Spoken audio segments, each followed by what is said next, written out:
Gary pulled me into the cramped back room of his repair shop. The heavy metal door clicked shut behind us with a sound that felt entirely too final. He threw the deadbolt.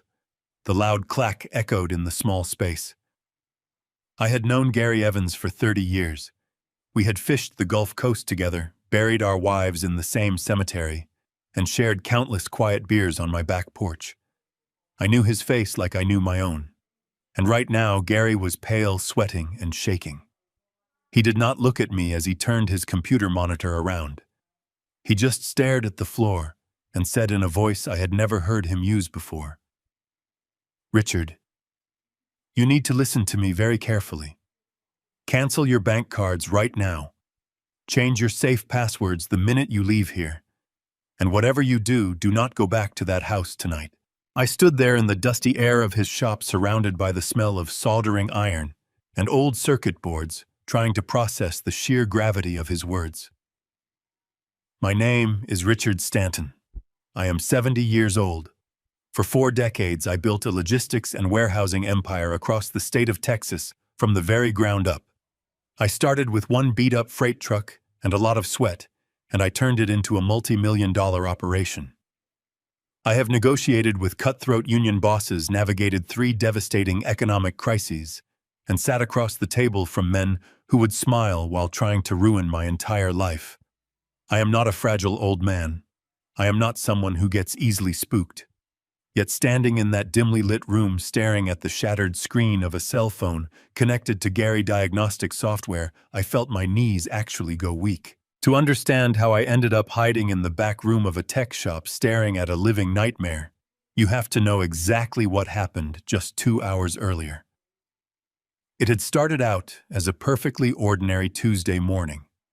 I was sitting at the kitchen island of the massive $3 million mansion in Westlake Hills, a house I had gladly paid 80% of the down payment for, so my son Derek and his wife Natalie could have their ultimate dream home. I had moved in with them 2 years ago after selling my logistics company and having a mild health scare involving my heart. They insisted I live with them. They told me I deserved to rest, to enjoy the fruits of my lifelong labor surrounded by family. I was sipping my black coffee, reading the local morning paper. Derek had already left for his job at a downtown investment fund. He had looked terrible lately. He was exhausted, pale, losing weight, and constantly rubbing his temples as if fighting a perpetual migraine. He always brushed it off as work stress, and I had believed him. Natalie, on the other hand, was pacing around the kitchen island. She runs what she calls a high-end event planning company. She is 35, always dressed impeccably, always wearing a perfect rehearsed smile that never quite reached her eyes. But this morning the facade was slipping. She was on a phone call, and her voice was unusually strained. She was whispering frantically into her phone, completely absorbed in her anxious conversation. I did not mean to startle her. I simply stood up to put my empty coffee mug into the stainless steel sink.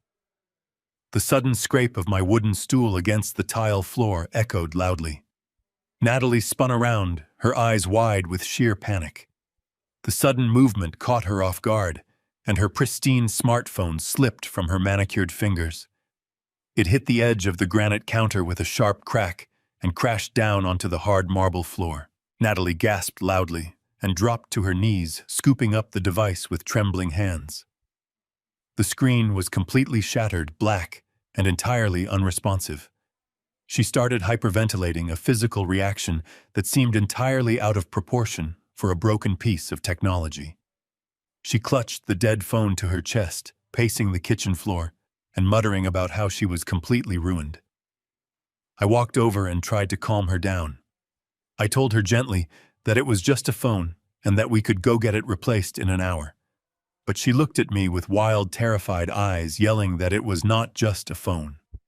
She claimed it held vital, unbacked-up client data for a massive corporate event she was coordinating that very night.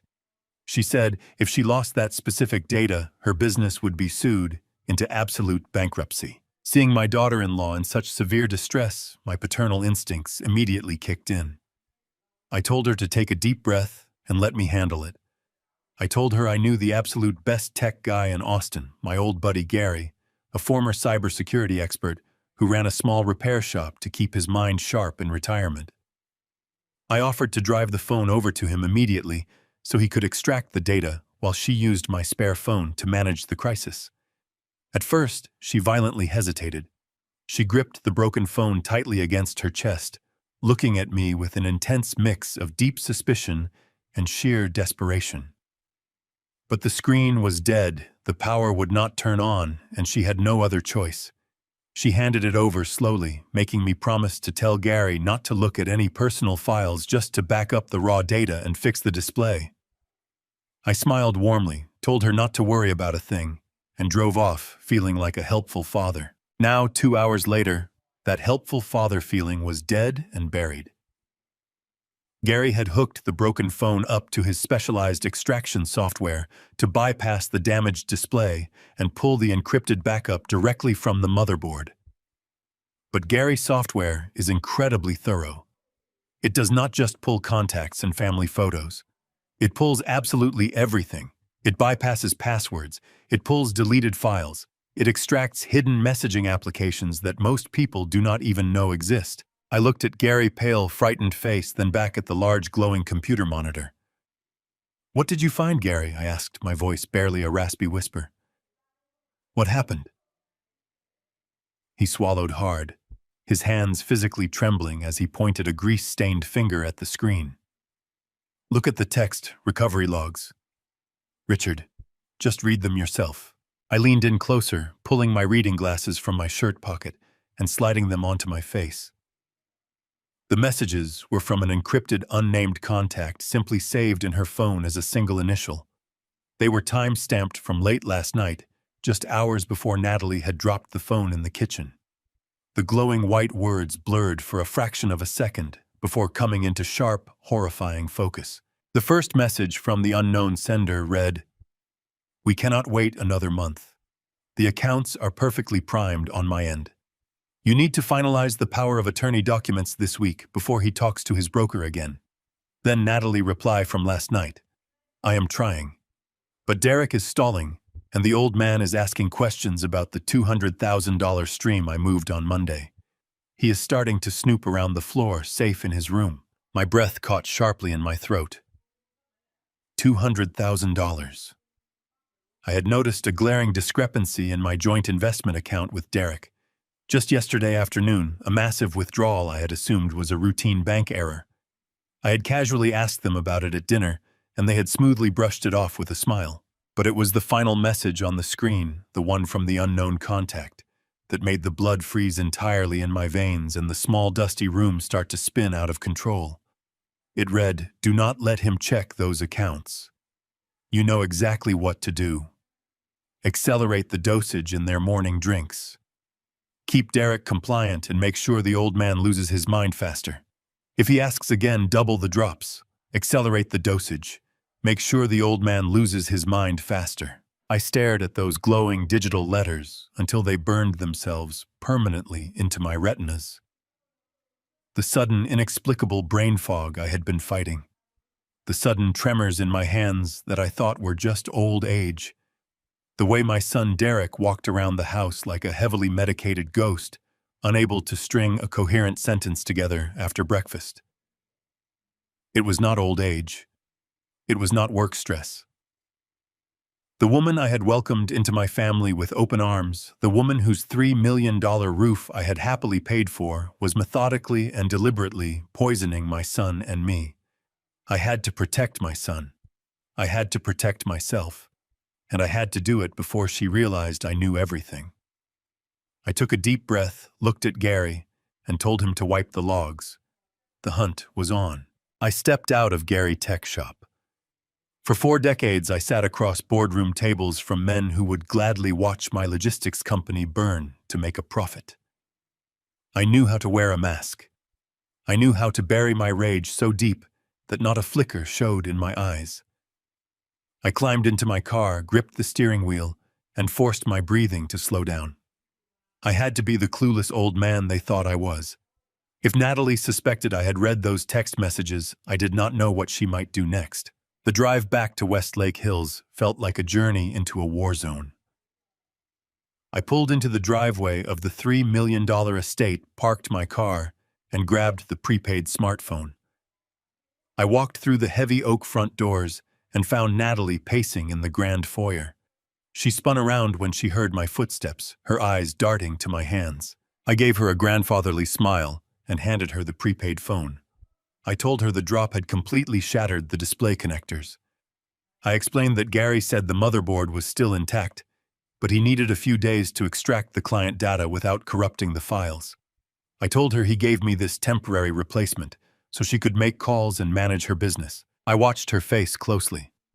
I expected to see a flash of panic, a twitch of guilt, but Natalie was a good actress. She let out a dramatic sigh of relief, placing a hand over her heart. She thanked me profusely, calling me her lifesaver, and gave me a brief hug.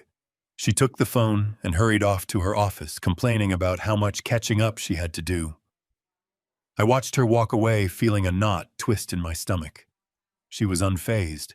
That evening, the three of us sat down for dinner. The crystal chandelier cast a warm glow over the table, illuminating the roasted salmon and organic vegetables Natalie had prepared. To any outside observer, we looked like the perfect American family, enjoying a quiet, weeknight meal. But the reality sitting across from me was deeply disturbing. Derek looked worse than he had this morning. His skin was pale and waxy. He barely touched his food. He kept rubbing his eyes, looking as though he had not slept a full night in weeks. I waited until the plates were nearly empty before I set my trap. I dabbed my mouth with a napkin, put on my most casual, slightly confused expression, and cleared my throat. I mentioned that I had been on the phone with my private wealth manager earlier, going over some routine portfolio balancing. I kept my tone light, almost apologetic, as I brought up the joint family investment account. I looked directly at Derek and asked if he knew anything about a $200,000 withdrawal that had cleared on Monday. The air in the room seemed to stand still. I watched Natalie out of the corner of my eye. Most guilty people would flinch. They would drop their fork, avert their gaze, or suddenly find their water glass incredibly interesting. Natalie did none of those things. She did not miss a beat. She calmly took a sip of her sparkling water, set the glass down with delicate precision, and smiled warmly at me. She then turned her gaze to her husband, her expression a perfect portrait of supportive concern. Derek stopped rubbing his temples and let out a long, heavy sigh. He looked at me with an expression that broke my heart. It was a mix of sheer exhaustion and mild irritation, the kind of look a parent gives a child who has asked the same question for the third time. He placed his fork on his plate and leaned forward. "Dad, we went over this last week," Derek said, his voice thick with fatigue. "It is the seed money for the commercial real estate flip over on the east side. The warehouse conversion project I showed you the blueprints for. We needed liquid capital to secure the escrow before the other developers swooped in." I stared at him, keeping my face carefully blank. I had absolutely no memory of any warehouse conversion project. I had not seen any blueprints. I built my fortune in commercial warehousing. I would never drop $200,000 into a flip without conducting massive due diligence. But Derek spoke with such absolute conviction, such weary certainty, that I knew he genuinely believed what he was saying. I frowned, playing my part.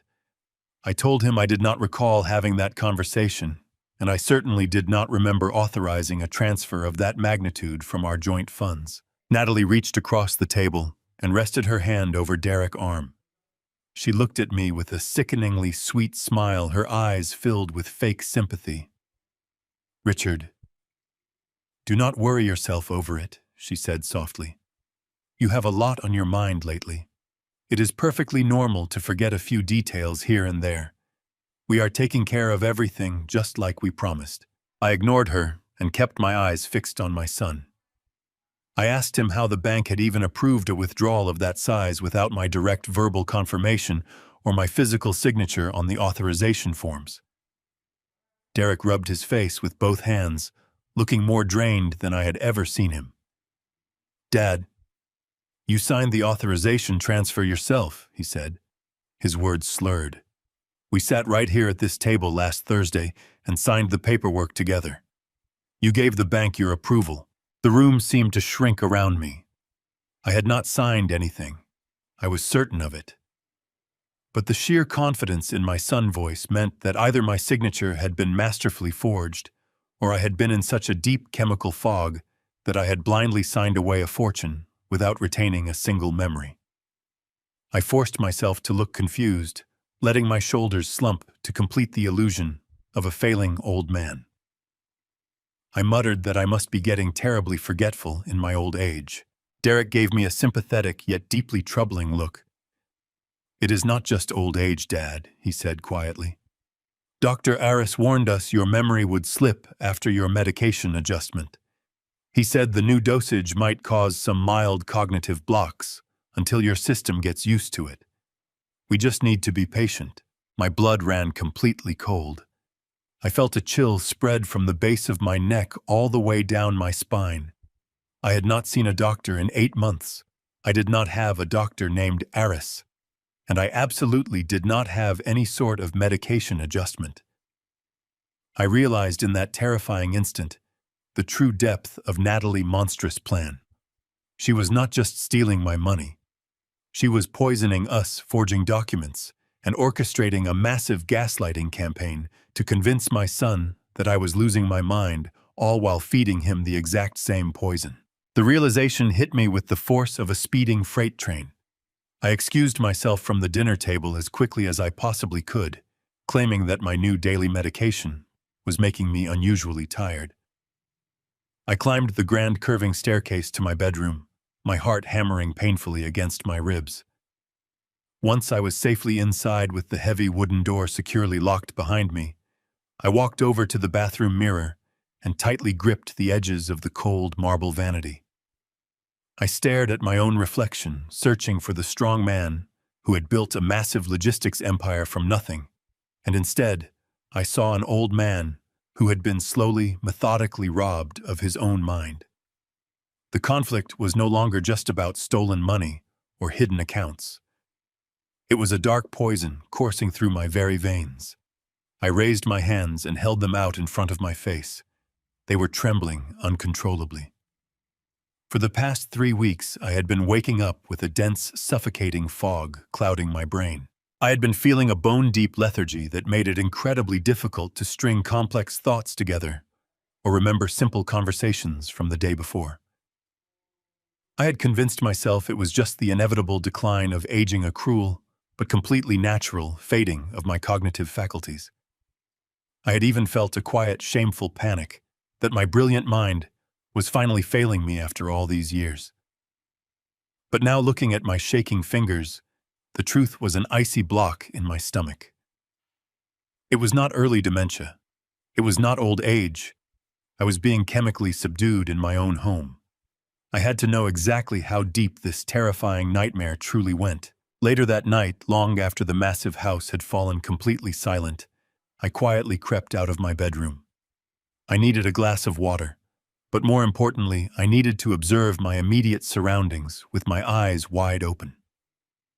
The polished hardwood floors were cold under my bare feet as I slowly made my way down the lengthy hallway. A faint sliver of light spilled out from beneath the heavy oak door of the main home office. I moved silently toward it and cautiously peeked through the narrow crack. Derek was sitting at his massive mahogany desk, bathed in the harsh blue light of his bright computer monitors.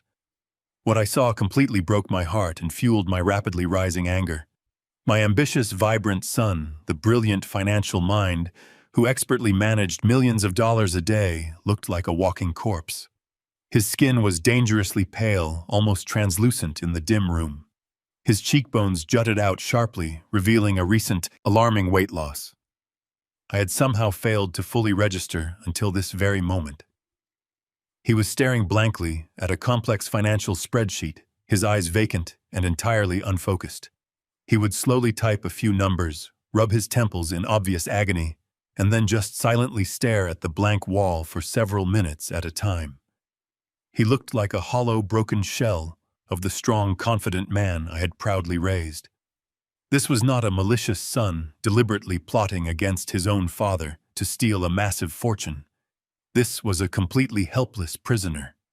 Natalie was systematically destroying his health, breaking down his mental defenses, so she could freely use his signature and his executive authority without facing any resistance. I retreated to my room in the dark, my profound sadness rapidly transforming into a cold, calculated, and absolute fury. I barely slept a single wink that night. When the bright morning sun finally broke through the large bedroom windows, I already had a defensive plan fully forming in my awakened mind. I dressed slowly and carefully, made my way down to the kitchen, carrying a stainless steel travel thermos, discreetly tucked inside the deep inner pocket of my thick morning jacket. Natalie was already standing at the massive kitchen island, humming a cheerful tune as she busily prepared our morning breakfast. Her morning routine had always seemed like a deeply loving gesture, a dedicated wife making sure her family started the busy day right. She was operating an expensive blender, thoroughly mixing fresh kale protein powder and dark berries. I sat at the counter and watched her every single move like a hungry hawk watching its prey. She poured the thick green mixture into 3 separate glass tumblers. But I noticed a crucial, chilling detail I had never once paid attention to before this morning. She turned her back to me for just a few short seconds to reach into the walk-in pantry. When she turned back around, she quickly slid one specific glass toward Derek's empty chair and another specific glass directly toward me. She picked up the 3rd glass for herself and took a large, refreshing gulp. "Good morning, Richard," she said brightly. "Drink up. It has extra antioxidants today to help with your energy levels." I smiled my most convincing grandfatherly smile and thanked her profusely. As soon as she turned around to check on the cooking eggs, I swiftly dumped the entire contents of my glass into the hidden thermos in my jacket, leaving just a thin green film at the very bottom. I set the empty glass down on the counter and wiped my mouth with a paper napkin, just as Derek shuffled into the kitchen. He looked completely drained, moving with a sluggish, mechanical stiffness. He grunted a quiet good morning, heavily slumped into the tall wooden stool next to mine, and blindly reached for the specific glass Natalie had intentionally placed in front of him. He drank the dark green mixture in continuous, exhausted gulps, desperate for any kind of energy. I sat there in total silence and closely observed him with a terrifying clarity. It did not take long for the hidden poison to fully take hold. Within 20 minutes, the subtle but undeniable physical transformation finally began. The lingering tension in Derek's broad shoulders completely vanished, replaced by a strange, unnatural looseness that made him look like a puppet with recently cut strings. He blinked slowly, his eyelids looking heavy and drooping. When he weakly tried to speak about his morning meetings, his words were slurred, dragging together as if his tongue were suddenly too large for his dry mouth. His typically sharp analytical gaze became completely dull, glassy, and blindly compliant. Natalie walked over to him, her expensive high heels clicking softly on the polished marble floor. She placed a perfectly manicured hand on his shoulder and slid a thick manila folder across the cold granite counter. "Derek, honey," she murmured in a soothing, highly hypnotic voice. "I just need your signature on these tax authorization forms for the real estate broker. It is just routine paperwork, but they absolutely need it filed by noon today."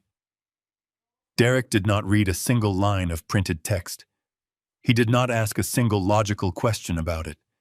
He simply blinked, his heavy eyes picked up the silver fountain pen she handed him, and blindly signed his name at the bottom of the page. I watched as Derek blindly signed his name at the bottom of the page. The silver pen glinted in the morning light, leaving a trail of dark blue ink that effectively signed away a piece of our family legacy. Natalie deftly slid the manila folder back across the granite counter, snapping it shut with a crisp, efficient sound.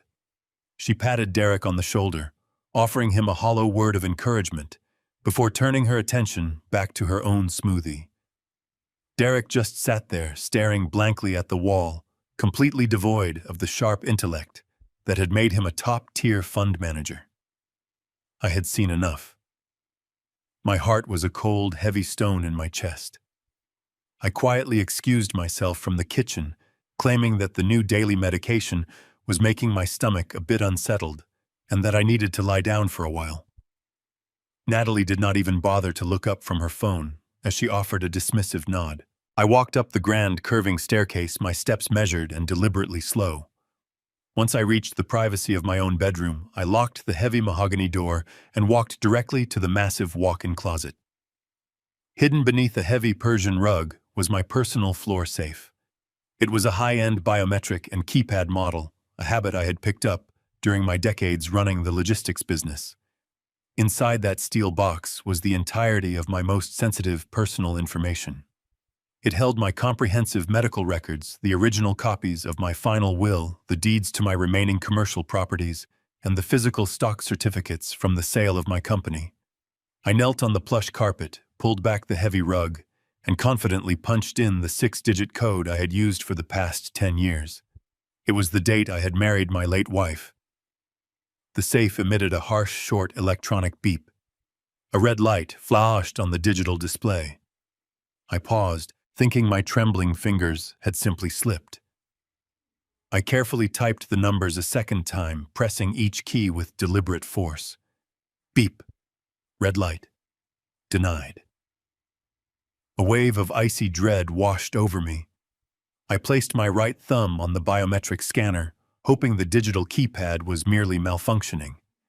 The scanner glowed green for a second before flashing red. Access denied. My fingerprints had been completely wiped from the system. Natalie had completely locked me out of my own life. I stood up, my aging knees aching slightly, and pulled my prepaid smartphone from my inner jacket pocket. I needed to know the exact extent of the perimeter she had built around me.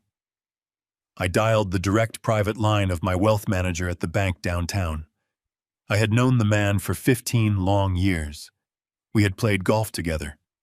I expected him to sound concerned, perhaps even surprised to hear from me on an unlisted number. Instead, his voice was unnervingly cheerful and completely professional. "Good morning, Richard," he said warmly. "It is so wonderful to hear your voice. I hope you are resting well at home." I skipped the pleasantries and immediately asked him to verify the current status of my primary liquid accounts and why I had not received my quarterly statements in the mail.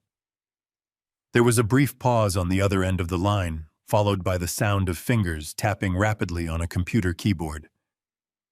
"Well, Richard, we processed the change of address you submitted last month," he explained smoothly. "Per your notarized request, all of your bank statements, legal alerts, and tax documents have been permanently rerouted to Natalie Business Post Office Box. She explained that she is helping you manage your daily paperwork so you can focus entirely on your health. We also successfully filed the comprehensive power of attorney documents you sent over. Is there something you need me to look into?" I felt the room begin to violently tilt.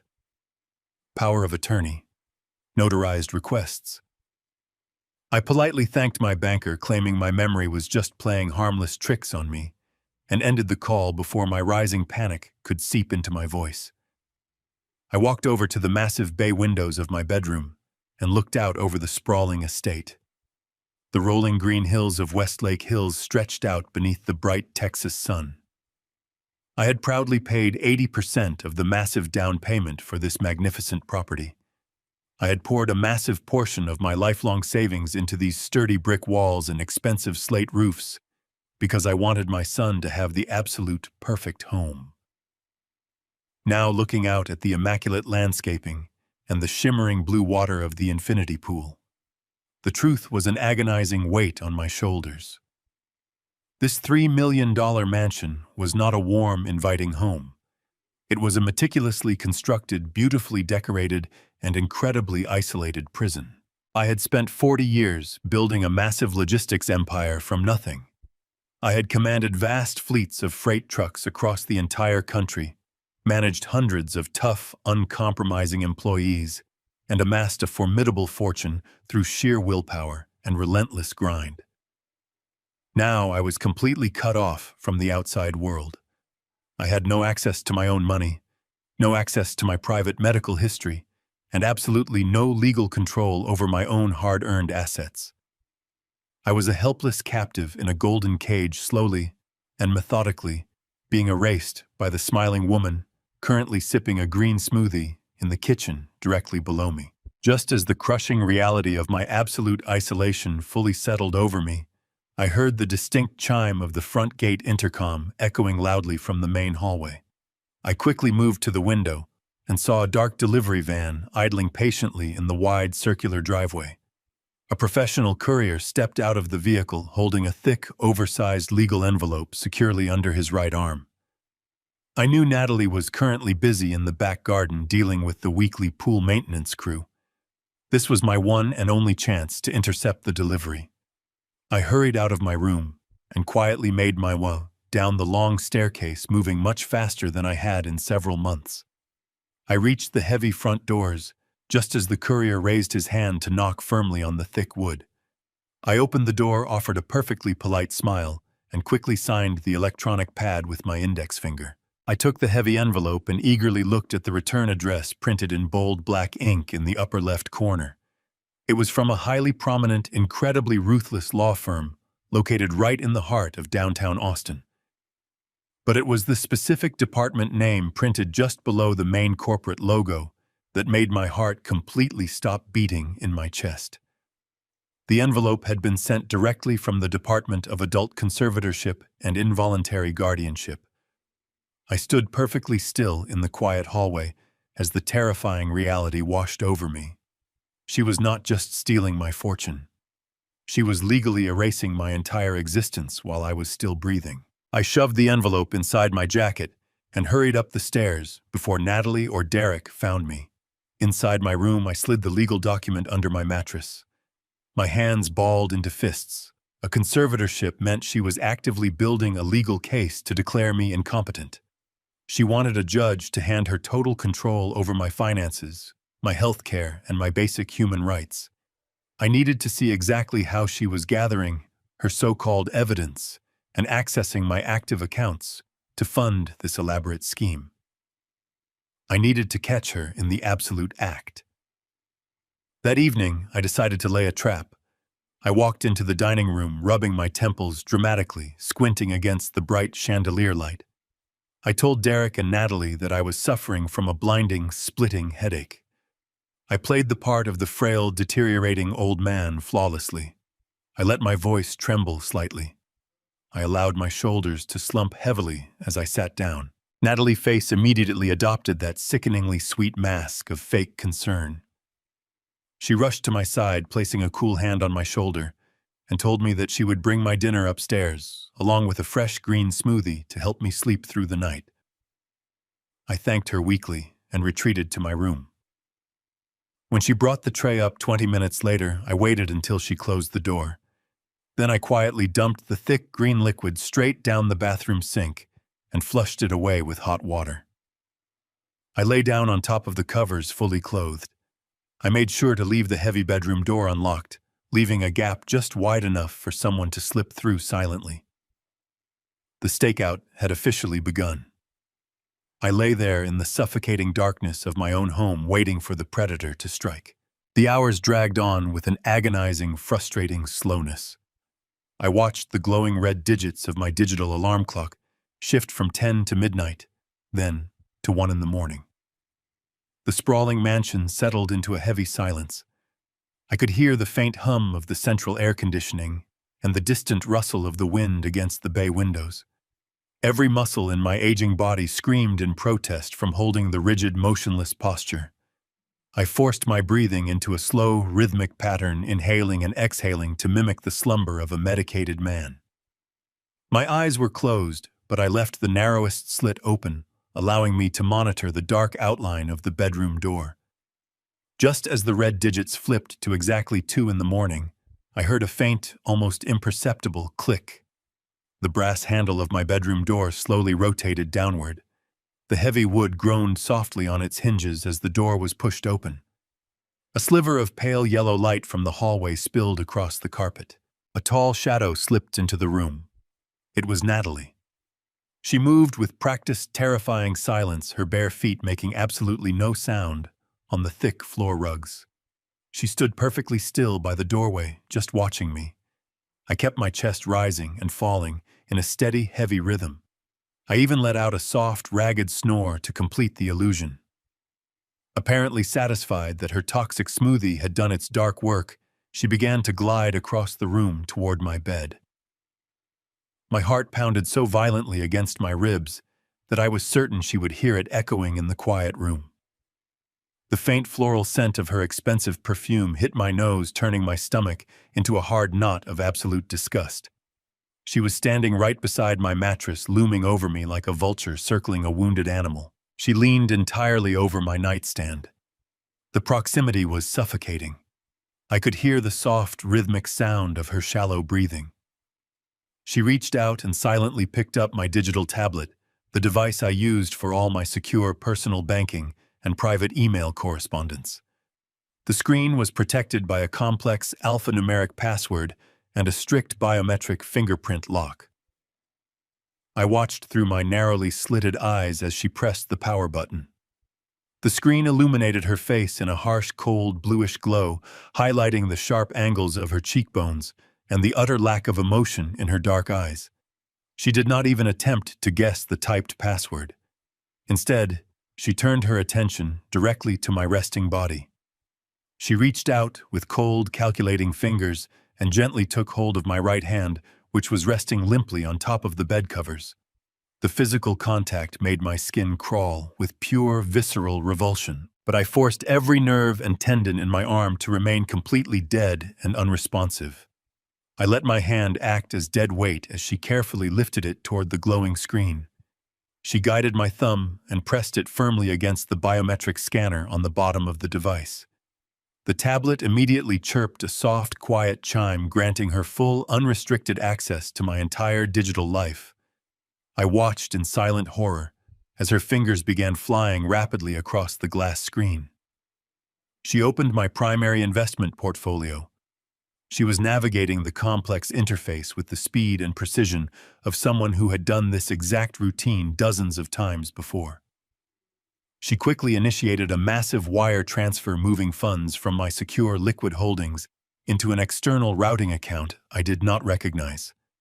She was literally draining my life savings right in front of my face, confident that I was too sedated to ever wake up and stop her. After securing the transfer, she swiftly deleted the banking notification emails that had automatically popped up on the screen, erasing any immediate digital trace of her late-night theft. She carefully set the tablet back down on the wooden nightstand, placing it in the exact position and angle I had left it in. She gently lowered my right hand back onto the mattress, arranging my fingers to look perfectly undisturbed. I continued my slow, heavy breathing, fighting the overwhelming urge to reach up, grab her wrist, and demand to know what she had done to my son. She stood over me for one final moment, looking down at my supposedly unconscious face. A cold, arrogant smirk twisted the corners of her mouth. She leaned in slightly, and in a low, mocking whisper that barely carried over the hum of the air conditioner, she said, "Just a few more weeks, you stubborn old piggy bank." Then she turned around, glided silently across the thick carpet, and slipped out the bedroom door, pulling it shut with a soft, final click. I lay alone in the dark, the sweet floral stench of her perfume still lingering heavily in the cold air. The profound sadness that had consumed me all day instantly evaporated, burned away by a sudden flash of pure, unadulterated rage. She thought she was dealing with a frail, oblivious, easily manipulated victim. She had no idea she had just awakened a determined man who knew exactly how to completely destroy empires from the ground up. I lay awake as the first gray light of dawn slowly crept through the heavy bedroom curtains. The raw anger burning inside my chest was a powerful living thing, urging me to march down the hallway, kick open their bedroom door, and demand every single dollar back. But 40 years in the brutal world of corporate logistics had taught me that acting on pure, unbridled emotion was the fastest way to lose a war. If I confronted Natalie now, she would instantly play the victim. She would quietly delete the wire transfer records, dispose of her hidden phones, and flush the tainted smoothies down the drain. She would look at my son with perfectly simulated tears and tell him that my mental state had completely fractured, that I was suffering from paranoid delusions. And Derek, locked in his chemical fog, would absolutely believe her. I realized that my greatest weapon was not a sudden confrontation. My greatest weapon was her own arrogance. She desperately wanted me to be a broken, senile old man. I decided it was time to give her the greatest performance of my life. I waited until I heard the familiar hum of the kitchen blender before I made my way downstairs. My posture was deliberately hunched. I shuffled my feet across the hardwood floors, letting my slippers drag with a heavy, uncoordinated rhythm. When I entered the bright kitchen, Natalie was pouring the green smoothies, and Derek was slumped over his coffee mug, staring blankly at a financial newspaper. I walked over to the cabinet, my hands shaking, with a carefully practiced tremor. I reached for a heavy ceramic coffee mug. Just as my fingers brushed the smooth handle, I intentionally let my grip completely fail. The thick mug plummeted to the floor, shattering into dozens of sharp, jagged pieces against the hard marble tiles. The loud, violent crash echoed through the quiet house. Derek flinched heavily, rubbing his face with a tired groan. Natalie spun around, her eyes flashing with a brief moment of genuine annoyance before she quickly plastered on her usual mask of pity. I stood there staring at the broken pieces, forcing my breathing to become shallow and panicked. I looked up at Natalie, letting my eyes glaze over with a deep, vacant confusion. I stepped toward her, reaching out a trembling hand. "Martha," I whispered, using my late wife name. "Martha, the boys at the loading dock are going to be late. Did you call the dispatcher?" Natalie froze. She exchanged a swift, triumphant look with my son. Derek stood up, his chair scraping loudly against the floor. He walked over and gently took my arm, his voice thick with profound sadness. "Dad, it is me, Derek. Mom has been gone for years." I looked at him, contorting my facial features into a mask of pure, unadulterated bewilderment. I gripped his sleeve tightly. "Derek," I stammered, my voice cracking perfectly. "Derek, what year is it? Why are we not at the old house?" My son closed his eyes, a look of absolute devastation washing over his pale face. He guided me to a chair, whispering soft, useless reassurances. I kept my head bowed, playing the tragic victim, but beneath the table my hands were perfectly steady. The results of my morning performance were immediate and astonishingly effective. Natalie's guard did not just drop. It completely vanished. By convincing her that her toxic chemical cocktail was working exactly as planned, I effectively rendered myself invisible in my own home. I was no longer a wealthy investor to be managed. I was simply a piece of broken furniture, waiting to be moved to a permanent care facility. She stopped hovering over me when I watched television in the living room. She stopped lowering her voice when I wandered into the kitchen. Most importantly, she became incredibly dangerously careless. She began taking phone calls out on the back patio, with the sliding glass doors wide open.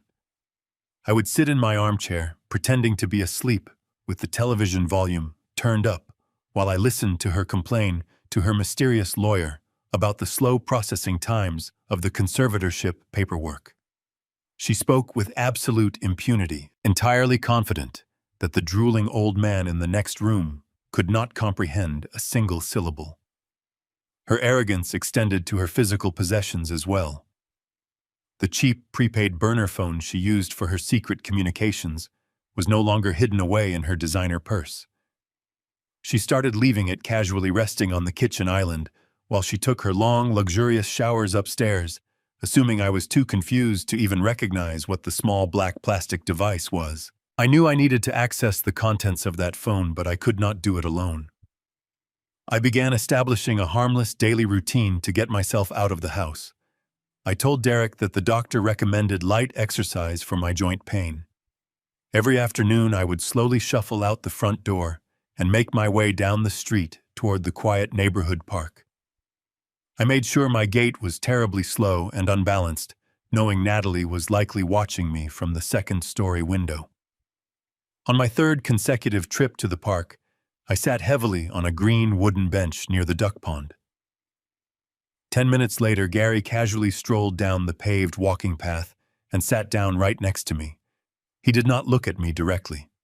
He held a newspaper open in front of his face. He reached into his deep coat pocket and smoothly slid a small rectangular metallic device onto the wooden slats between us. It was no larger than a standard deck of playing cards. "It is a dual-band SIM cloner," Gary muttered quietly. "It is completely pre-configured. You just need to slide her SIM card into the primary slot for exactly 60 seconds.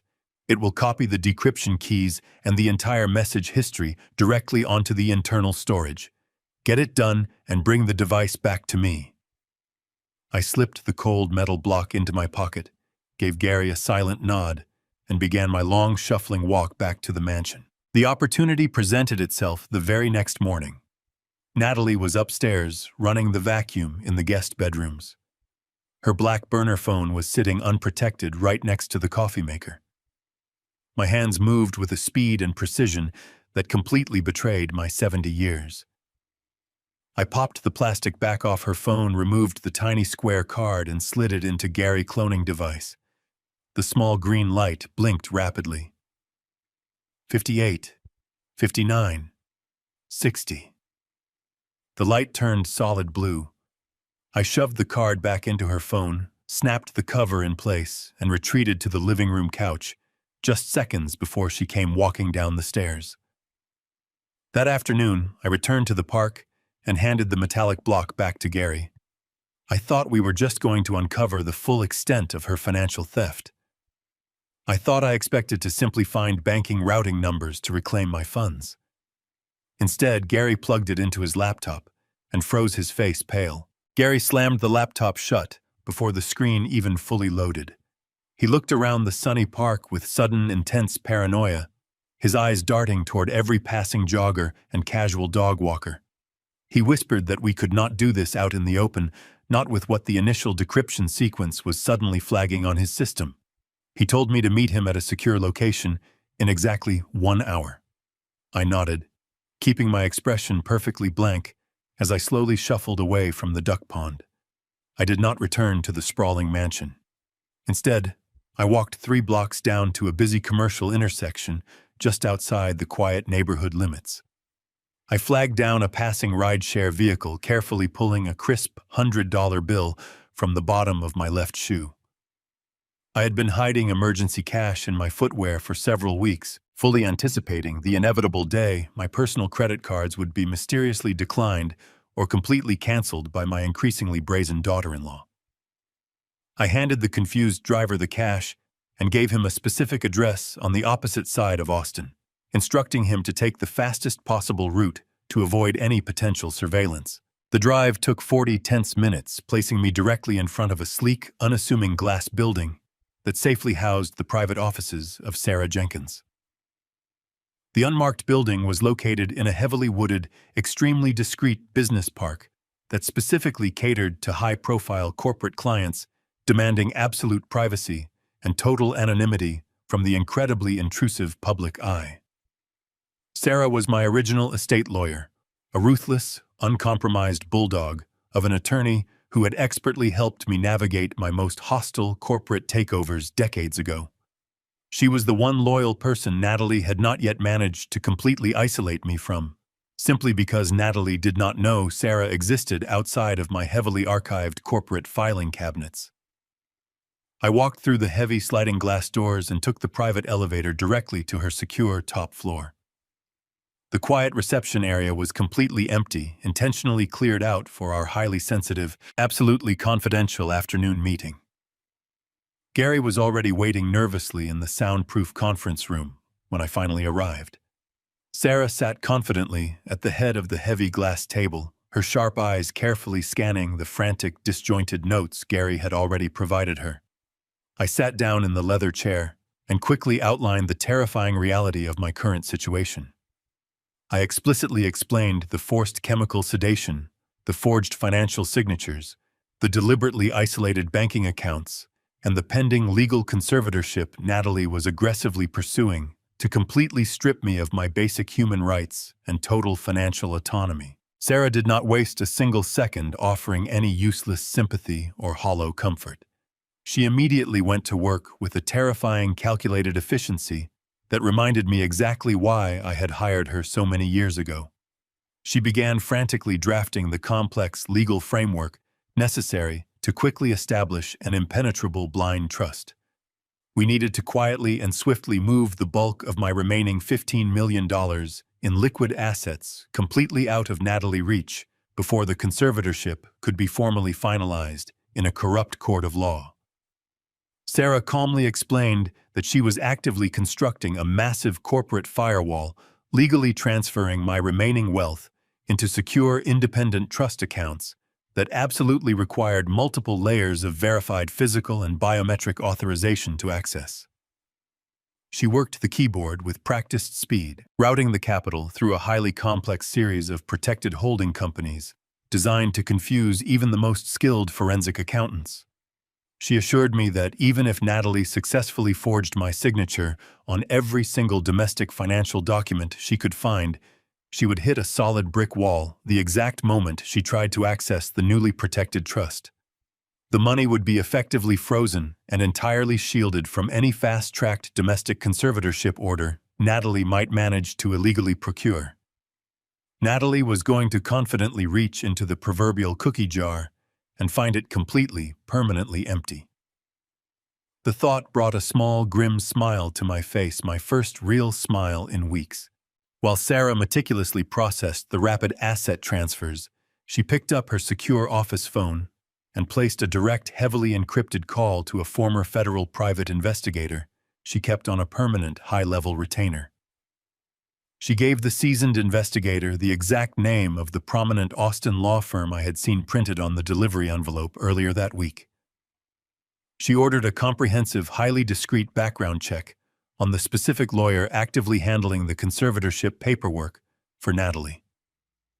Sarah strongly suspected that Natalie could not possibly pull off a legal maneuver of this massive complex magnitude without a highly placed inside contact, who was perfectly willing to intentionally bend the rules for a significant cut of the stolen fortune. We needed to know exactly who we were fighting in the corrupt courtroom before the legal battle officially began. The investigator promised to have a complete, detailed dossier on the lawyer, personal finances, and hidden political connections within exactly 48 hours. The room fell into a heavy, highly tense silence as the steady, rhythmic clicking of Gary's computer mouse softly echoed off the thick glass walls. As Sarah officially finalized the protective legal documents and successfully confirmed the enormous wire transfers, Gary finally finished fully processing the massive data extraction from the cloned SIM card I had provided. The small green progress bar on his encrypted laptop screen hit exactly 100%. He immediately began rapidly scrolling through thousands of intercepted text messages, hidden audio files, and secure, heavily encrypted email chains. I sat directly across from him and watched his face closely, anxiously, waiting for him to uncover the specific banking routing numbers and the hidden offshore accounts Natalie was undoubtedly using to stash my stolen millions. I desperately wanted to see the undeniable proof of her financial theft fully laid bare on the glowing monitor. Instead, his rapid scrolling slowly came to a complete dead stop. He opened a specific password-protected file directory that was simply labeled with Derek initials. The healthy color rapidly drained from Gary's face, leaving his skin looking completely ashen and deeply sickened. He let out a sharp, ragged breath that sounded incredibly loud in the quiet room. He slowly closed the laptop screen halfway down, as if he were physically trying to hide the disturbing digital contents from his own eyes. His hands were visibly shaking over the plastic keyboard. He looked up at me, his voice trembling with a genuine, profound terror I had never once heard from him in all the decades we had known each other. The atmosphere in the secure room instantly shifted from calculated legal defense to absolute chilling dread. "Richard," he whispered, his eyes wide and filled with a dark, terrible realization. "She is not just stealing your money. You need to look at what she is doing to Derek." My blood ran entirely cold as I slowly leaned forward to stare at the illuminated computer monitor preparing my rapidly racing mind for the absolute worst possible digital revelation. I leaned closer to the glowing screen of Gary's laptop, my heart hammering a frantic rhythm against my ribs. I could not believe what I was reading. The betrayal was absolute. It was pure evil. The digital folders were filled with hundreds of intercepted text messages between Natalie and a private, unlicensed pharmacist across the Mexican border. She was not discussing financial transfers or forged legal documents. She was meticulously detailing the specific dosages required to override a grown man's central nervous system without triggering a fatal respiratory collapse. I read the cold clinical descriptions of my son's deteriorating physical state typed out by his wife with the detached precision of a scientist observing a lab rat. She complained about his occasional moments of clarity and demanded stronger synthetic compounds to keep him fully compliant. Gary reached into his worn leather satchel and pulled out a thick sealed manila envelope. He slid it slowly across the glass table toward me, his hands trembling slightly. "I took the thermos you gave me during our last meeting in the park," Gary said, his voice barely a whisper. "I sent the green liquid to a highly discreet independent toxicology lab operating outside the state registry. I told them to run a comprehensive chemical analysis. The results just came back this morning." I opened the envelope and pulled out the laboratory report. The medical terminology was dense, but the bold red warning flags printed next to the chemical breakdowns required no medical degree to understand. I felt sick to my stomach. My hands gripped the paper tightly. I could barely breathe. The truth was undeniable. Natalie daily health smoothies were liquid death. The lab had identified massive unprescribed levels of benzodiazepines, powerful synthetic sedatives typically used in psychiatric wards to subdue violent, uncontrollable patients. But she had not stopped there. The report detailed a secondary, more insidious chemical compound mixed into the thick green fluid. It was an aggressive experimental cognitive disruptor, a synthetic drug specifically designed to impair short-term memory, retention, induce profound mental confusion, and shatter a person's natural executive functioning. I stared at the black letters on the white page, feeling a cold, sickening wave of absolute horror wash over me. She was intentionally poisoning us every morning. She was methodically, chemically lobotomizing both her husband and her father-in-law right at the breakfast table. The daily dosage was meticulously calculated to keep us functioning just enough to physically walk, talk in basic sentences, and sign our names on legally binding financial documents. It was a chemical prison designed to keep us trapped in a perpetual state of agreeable, exhausted compliance. The dense fog that had clouded my mind recently made terrifying sense. The lethargy, the forgotten conversations, the heavy, unnatural sleep that provided no rest. It had never been the natural decline of old age. It was the deliberate introduction of heavy neurotoxins into my bloodstream. I looked back at the horrific text messages illuminated on Gary's computer screen. I thought about Derek sitting at the large kitchen island that morning, his skin pale and waxy, his shoulders slumped in defeat, blindly signing away his future. A profound, shattering realization struck me with the force of a physical blow.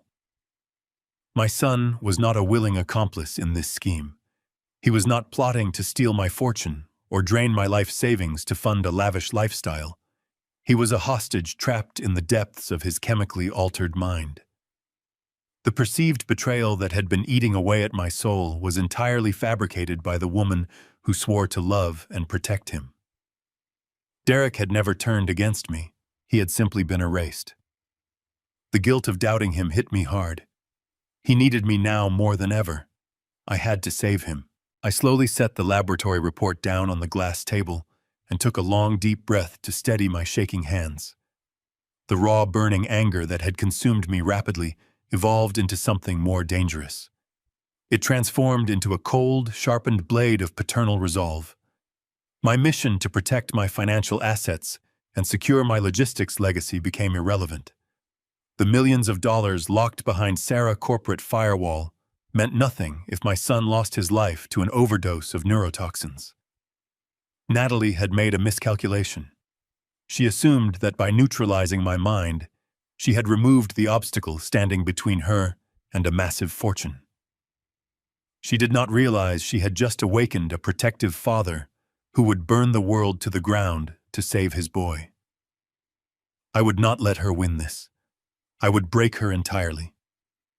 This was war. She would pay for everything.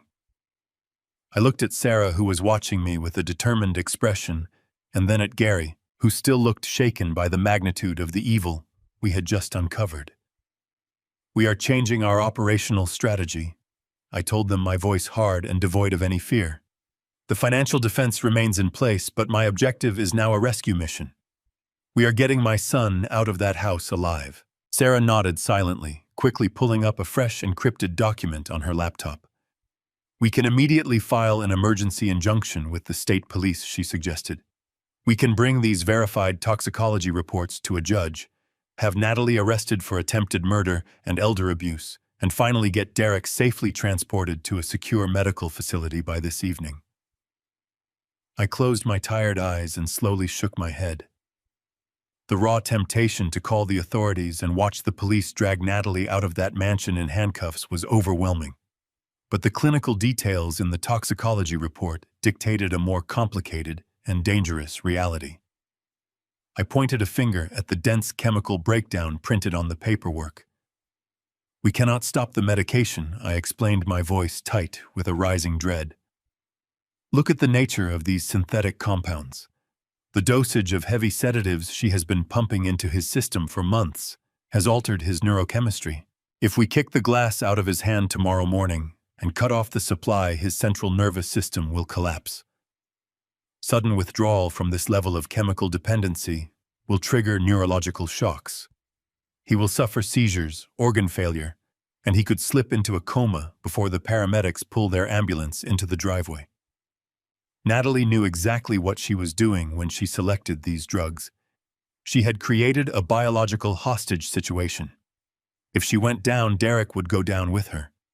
The authorities would secure the crime scene, but they could not save his brain from the chemical shock. I stared at the glass table as the weight of the problem settled onto my shoulders. I could not rely on the police to kick down the front doors. I had to return to that mansion and continue playing the clueless old fool. I had to sit across from the monster who was poisoning my family, smile at her, and figure out a way to methodically detox my son right under her eyes, without letting her see a symptom of his withdrawal. I knew that sudden, complete withdrawal from the heavy synthetic sedatives could easily kill my son. I had to slowly taper him off the neurotoxins, while simultaneously pretending the chemical fog was still pulling me under. I spent the next afternoon at a local organic grocery store, meticulously searching the cold aisles until I found a heavily processed, dark green kale and spinach juice that perfectly matched the exact color and thick consistency of Natalie toxic morning smoothies. I bought a dozen large bottles and smuggled them back into the mansion, hiding them securely behind a row of old paint cans in the dark, climate-controlled basement garage where she never ventured. The very next morning, the high-stakes deception officially began. I shuffled into the bright kitchen wearing my thick robe, my hands shaking with a carefully practiced tremor. Natalie was already running the blender, the loud mechanical whir masking the sound of my footsteps. When she turned around to grab her expensive ceramic coffee mug from the espresso machine, I made my move. Decades ago, long before I built my logistics empire, I used to play high-stakes poker with incredibly ruthless union bosses in dimly lit back rooms. I knew exactly how to misdirect attention and move my hands with blinding, invisible speed. I swiftly grabbed my glass, and Derek glass, smoothly pouring the poisoned sludge down the secondary sink drain.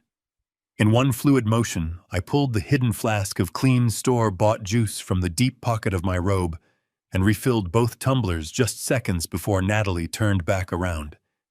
She smiled sweetly, completely oblivious to the fact that she had just served us harmless vegetables instead of her synthetic lobotomy cocktail. I smiled back, playing the vacant, docile old man to absolute perfection. I successfully executed the invisible swap for 3 consecutive mornings. I systematically reduced the trace amounts of her poison, I allowed to remain in Derek Glass, slowly stepping down his chemical dependency to prevent a catastrophic shock to his fragile central nervous system. By the fourth day, the severe physical reality of the detox process violently took hold of my son. We were sitting in the grand living room after breakfast. Derek was slouched deeply into the leather sofa, his face buried in his hands. A thick layer of cold sweat beaded on his pale forehead. He was shivering slightly, despite the warm morning sunlight streaming through the massive bay windows. He let out a low, ragged groan, pressing his fingers hard against his temples. He complained of a blinding, crushing migraine that felt like a jagged spike being driven directly behind his eyes. His hands trembled as he desperately tried to steady his shallow breathing. The chemical hooks were being violently ripped from his brain, and the painful withdrawal was absolute agony. Natalie rushed into the living room, her sharp heels clicking against the hardwood floor. She carried a small silver tray holding a tall glass of iced water and a small, delicate porcelain bowl filled with several large white pills. "Oh, Derek, my poor sweetheart," she cooed, her voice dripping with artificial saccharine sympathy. "Your stress levels are just far too high with all this new corporate restructuring. You need to take these special herbal supplements. Dr. Aris specifically prescribed them to help manage your sudden tension headaches. They will make you feel so much better, I promise." I stared at the white pills. I knew exactly what they were. They were a concentrated dose of heavy sedatives. If he swallowed them, he would be instantly plunged right back into the suffocating chemical prison she had built for him. All of my dangerous, methodical detox work would be completely destroyed in a matter of seconds. I could not let her hand him that porcelain bowl. I weaponized my manufactured dementia. As Natalie leaned over the sofa to press the pills into Derek, shaking hands, I let out a distressed gasp. I violently knocked my knees against the heavy glass coffee table, causing the expensive decorative vases to rattle loudly. I stumbled forward, my arms flailing wildly in the air, and threw myself directly between Natalie and my son. "Martha!" I shouted, my voice cracking with perfectly simulated, absolute panic. "Martha, where is the yellow file? The bank needs the yellow file before the freight trucks leave the loading dock. The drivers are waiting for me in the rain." I aggressively grabbed Natalie by her slender forearms, completely blocking her physical access to Derek. I pulled her backward, forcing her to step away from the sofa to maintain her balance. The silver tray wobbled dangerously in her hands.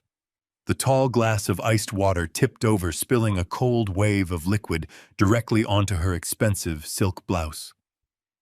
The small porcelain bowl slid across the wet metal and crashed onto the floor, scattering the dangerous white pills across the thick Persian rug. Natalie let out a sharp, furious hiss, her eyes flashing with a sudden, unrestrained hatred. "Richard, stop it!" She snapped, her carefully maintained facade of the loving daughter-in-law violently cracking under the sudden frustration. "Sit down immediately. You are confused." I ignored her command and clung to her sleeves tighter, amplifying my performance. I began to actively weep, forcing large wet tears to roll down my wrinkled cheeks. "Please, Martha," I begged, my voice trembling with profound, pathetic desperation. "Do not let them take the trucks. I built this company for Derek. You promised me you would find the yellow file." I was a pathetic, clingy physical barrier that she could not simply push aside without dropping her entire charade in front of my son. Derek weakly lifted his head from the sofa, blinking through his severe migraine. "Mom is not here, Dad," he mumbled, his voice thick with exhaustion and confusion. "Just let Natalie clean up the mess." Natalie ripped her arms out of my hands, her chest heaving with explosive rage.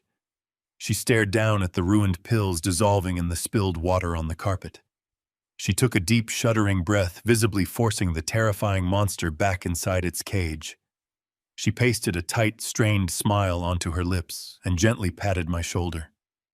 "It is all right, Richard," she said, her voice completely devoid of any real warmth. "The trucks are fine. I will go find your file right now. You just sit here and rest your tired mind." I slumped back into my armchair, letting my chin fall to my chest, as if all the frantic energy had suddenly drained from me. I kept my eyes heavily lidded, watching her every move through a narrow hidden slit.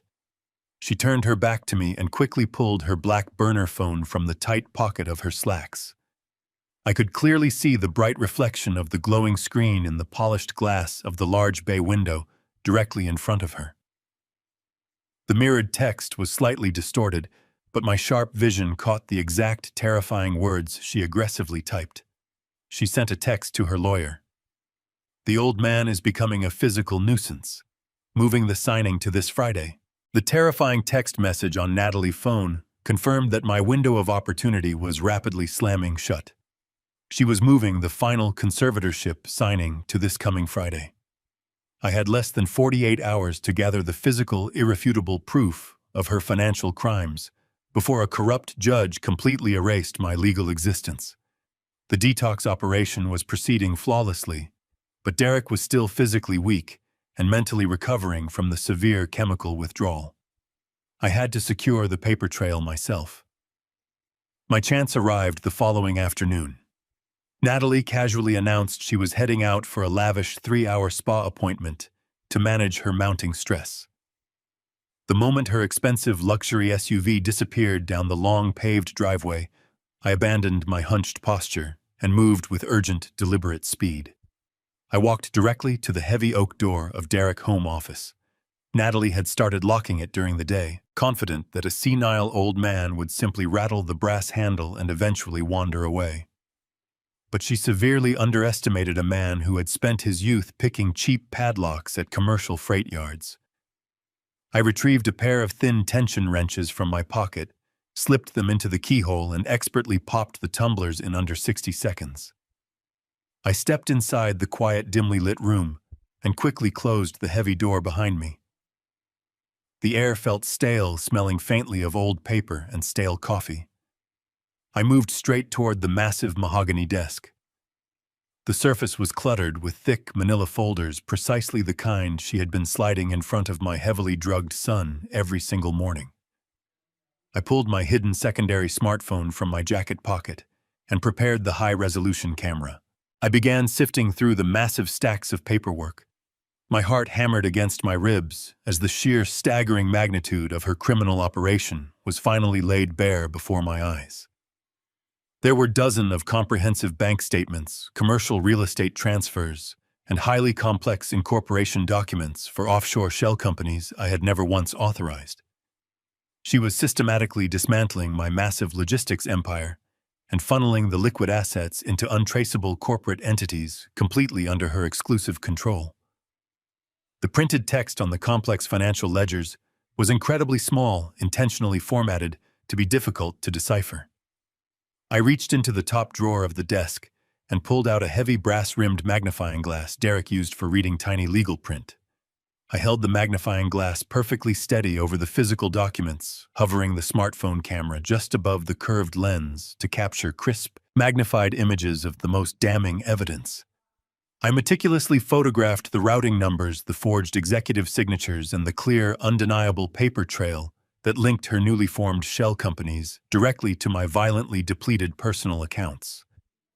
I was so intensely focused on securing the sharpest possible digital images that I completely tuned out the ambient noise of the massive house. I was capturing the final page of a massive unauthorized wire transfer when the heavy silence of the estate was abruptly shattered. The heavy, distinctive thud of the front double doors violently slamming shut echoed through the wide, cavernous hallway. My blood instantly ran entirely cold. Natalie was back. She had returned nearly 2 hours earlier than she had originally announced. Heavy, fast footsteps clicked rapidly against the polished hardwood floors, moving with sharp, aggressive purpose directly toward the main office. There was absolutely no time to hide the massive stack of scattered financial documents. There was no alternate exit. I was completely trapped. I quickly shoved my smartphone deep into my inner jacket pocket, frantically praying I had remembered to silence the digital camera shutter. The brass doorknob aggressively turned. The heavy oak door swung open, and Natalie stopped dead in her tracks in the threshold. The air in the room instantly evaporated, replaced by a dense, suffocating tension that felt physically crushing. She stared at me, her dark eyes dropping immediately to the highly sensitive bank statements currently clutched in my trembling hands, and then to the brass magnifying glass resting on top of the mahogany desk. For a split second, the horrifying truth hovered in the tense air between us. She saw a man actively investigating her deeply hidden crimes. I saw the absolute, terrifying realization flash across her sharp features. If I allowed her to process this moment logically, she would destroy every single piece of paper in this room and immediately call her corrupt lawyers to forcibly remove me from the premises. I had to pivot, and I had to do it flawlessly. I weaponized my carefully cultivated dementia with an Oscar-worthy desperation. Before she could open her mouth to demand a rational explanation or hurl a vicious accusation, I let the thick stack of financial documents slip completely from my loose grasp. The papers fluttered to the carpeted floor like dead leaves. I widened my eyes, filling them with a raw, unadulterated terror that bordered on absolute unhinged hysteria. I let my jaw go slack and began to breathe in shallow, frantic gasps. I looked right through her, staring blankly at the empty hallway behind her shoulders. "Martha." I cried out, my voice cracking with a pathetic, agonizing panic. "Martha, where is the bus schedule?" I frantically patted my empty pockets, spinning around in a tight, confused circle. "I need the bus schedule right now. The morning shift is going to completely stall. The foremen are waiting for me at the downtown warehouse, and the freight trucks cannot leave without my dispatch codes." I intentionally let my knees buckle slightly, grabbing the edge of the mahogany desk for physical support. I began to openly weep, forcing hot, wet tears to rapidly spill down my wrinkled cheeks. "Please, Martha, you have to help me find the yellow bus pass. They are going to fire me if I miss the morning bell." I fully committed to the tragic illusion, projecting the deeply broken mind of a man completely trapped 30 long years in the past. Natalie's rigid posture slowly relaxed. The terrifying suspicion that had momentarily hardened her sharp features instantly melted away, rapidly, replaced by a look of sheer, unadulterated disgust. She sneered, her top lip curling upward in profound revulsion at the pathetic weeping shell of a man standing before her. She stepped into the office, aggressively snatched the scattered financial documents from the carpeted floor, and shoved them carelessly into the desk drawer. She grabbed my arm with a painful, bruising grip and forcefully pushed me toward the hallway.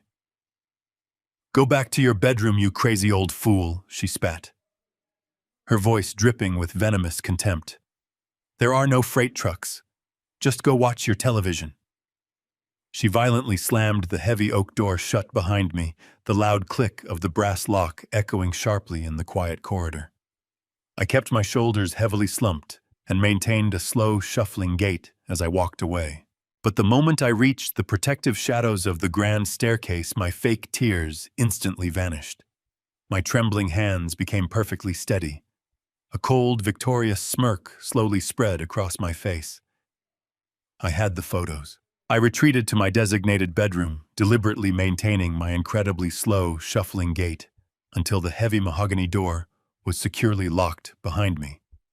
Once completely isolated from her watchful eyes, I pulled the hidden smartphone from my dark jacket pocket.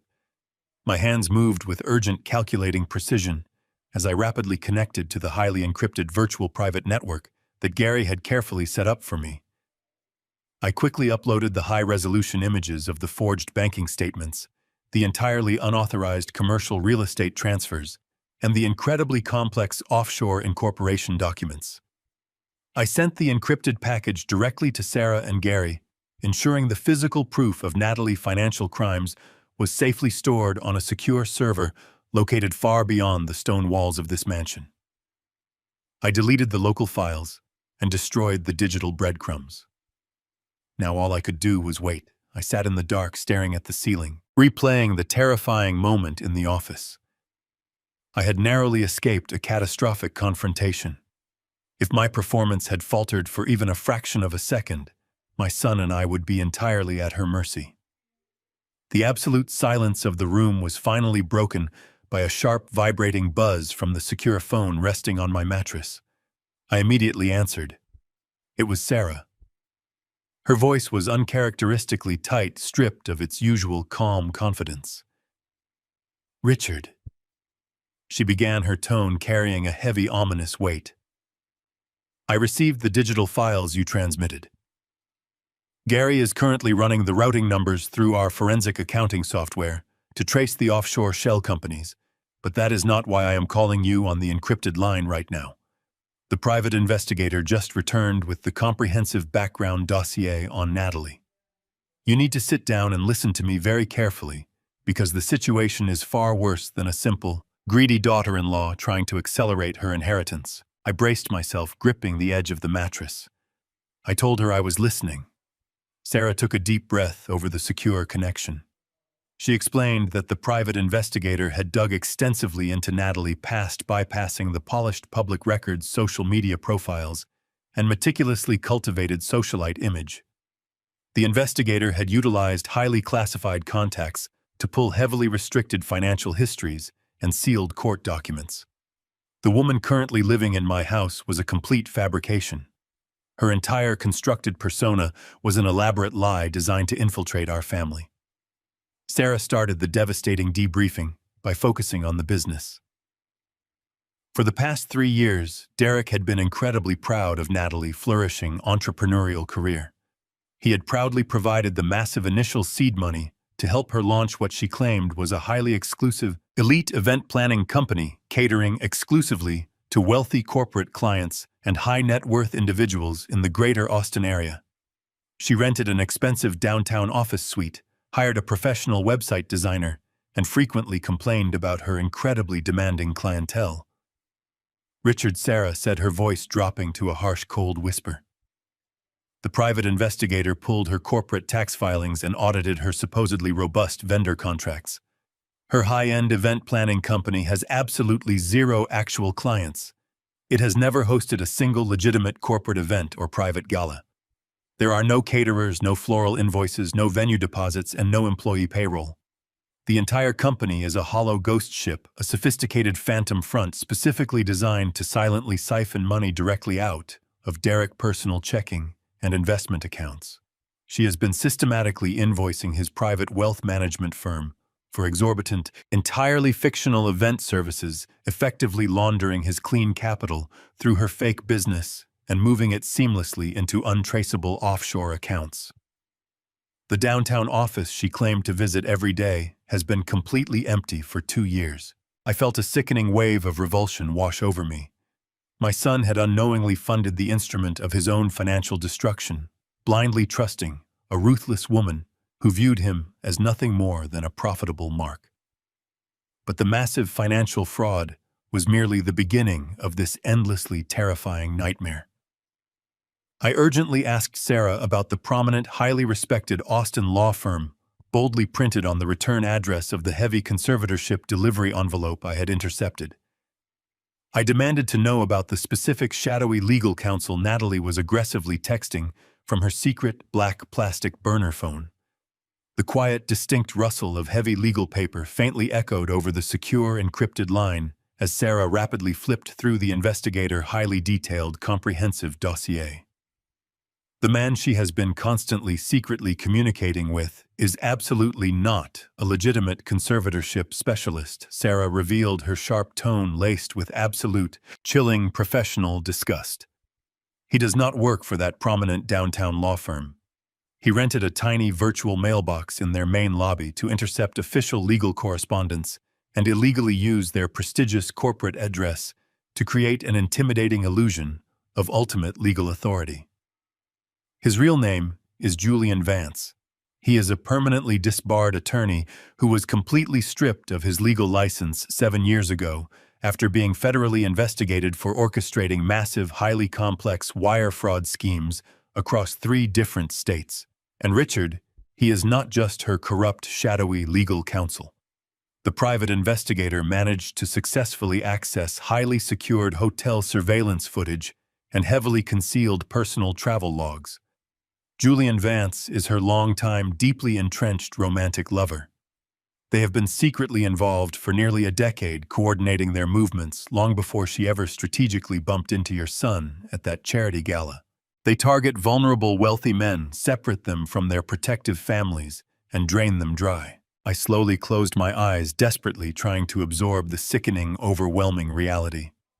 The heavily toxic green smoothies, the countless forged financial documents, the completely isolated, heavily monitored mansion.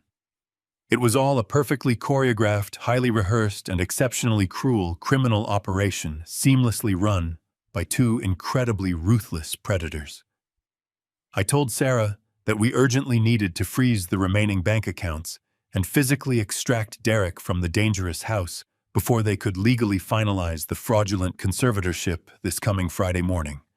I told her we finally had enough solid, irrefutable evidence to permanently put them both behind federal bars for the rest of their miserable, pathetic lives.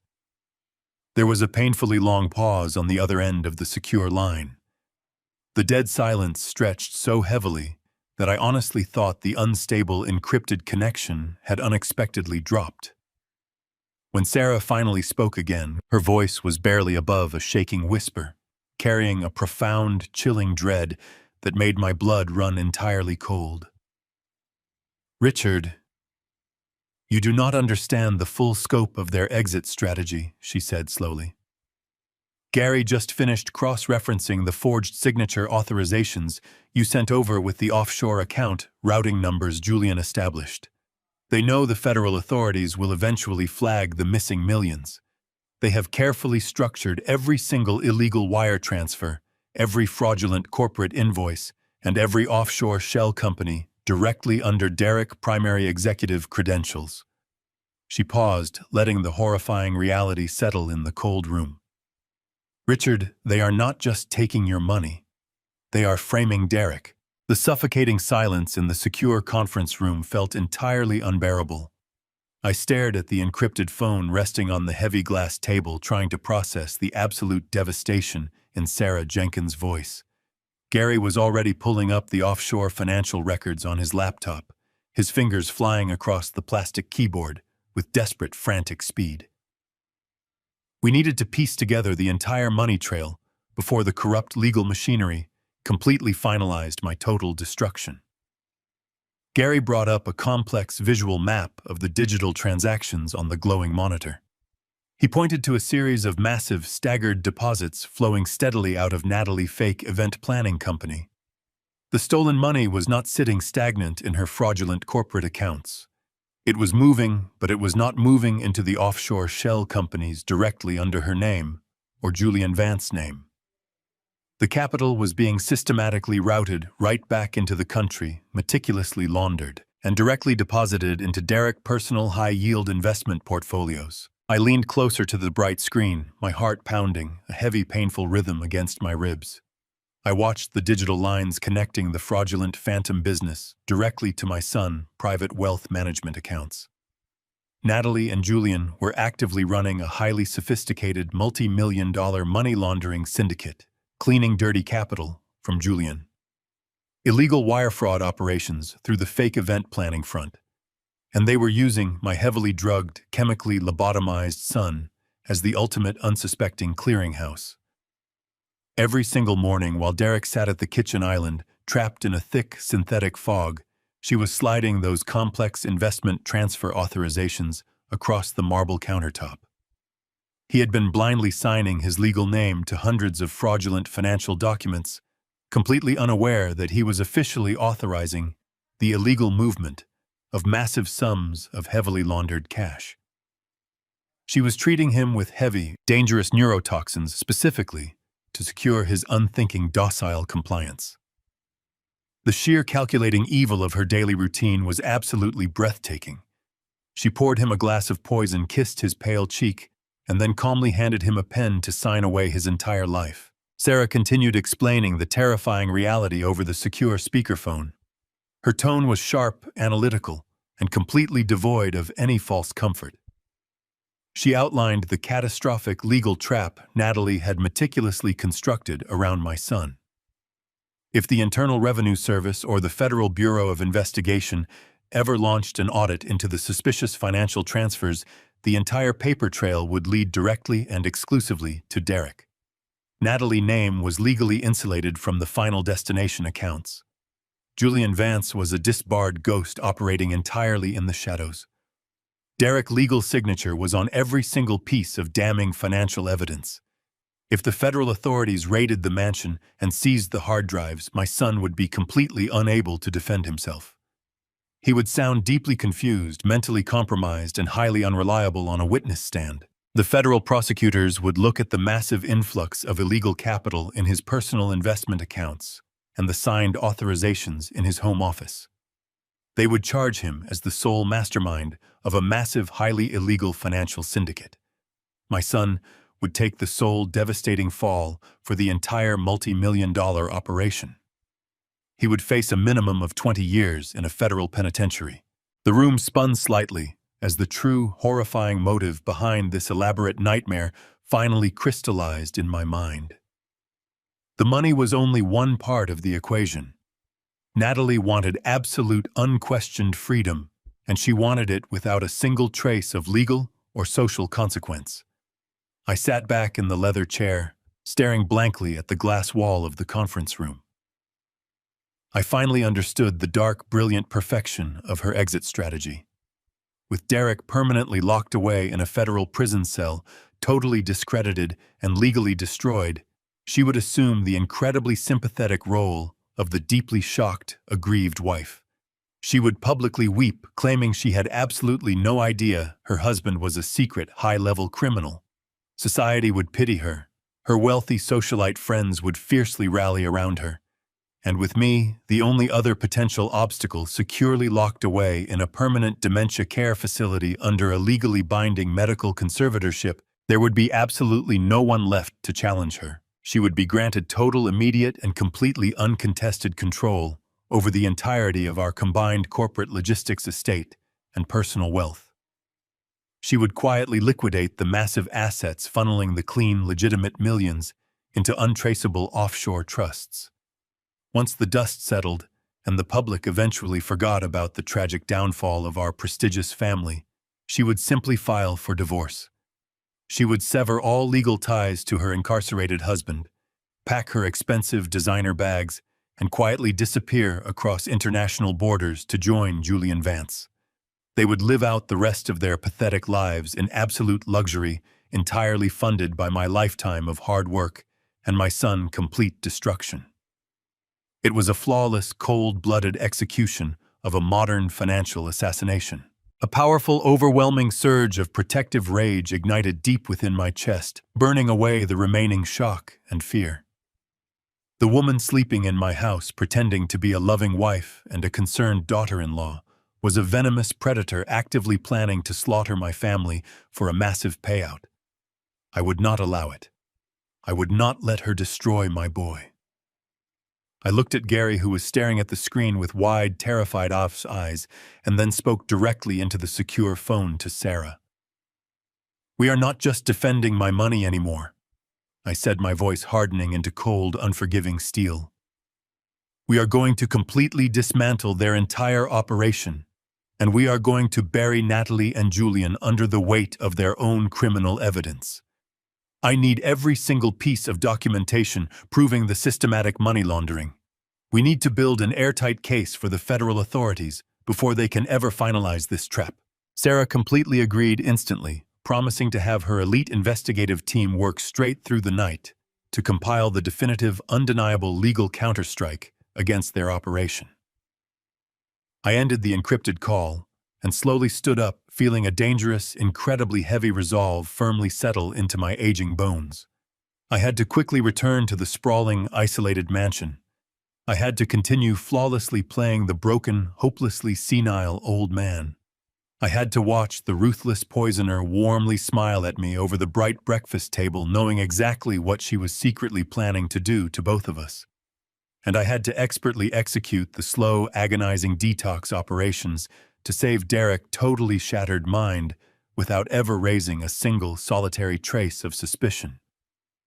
The invisible clock was aggressively ticking with a terrifying, absolute finality.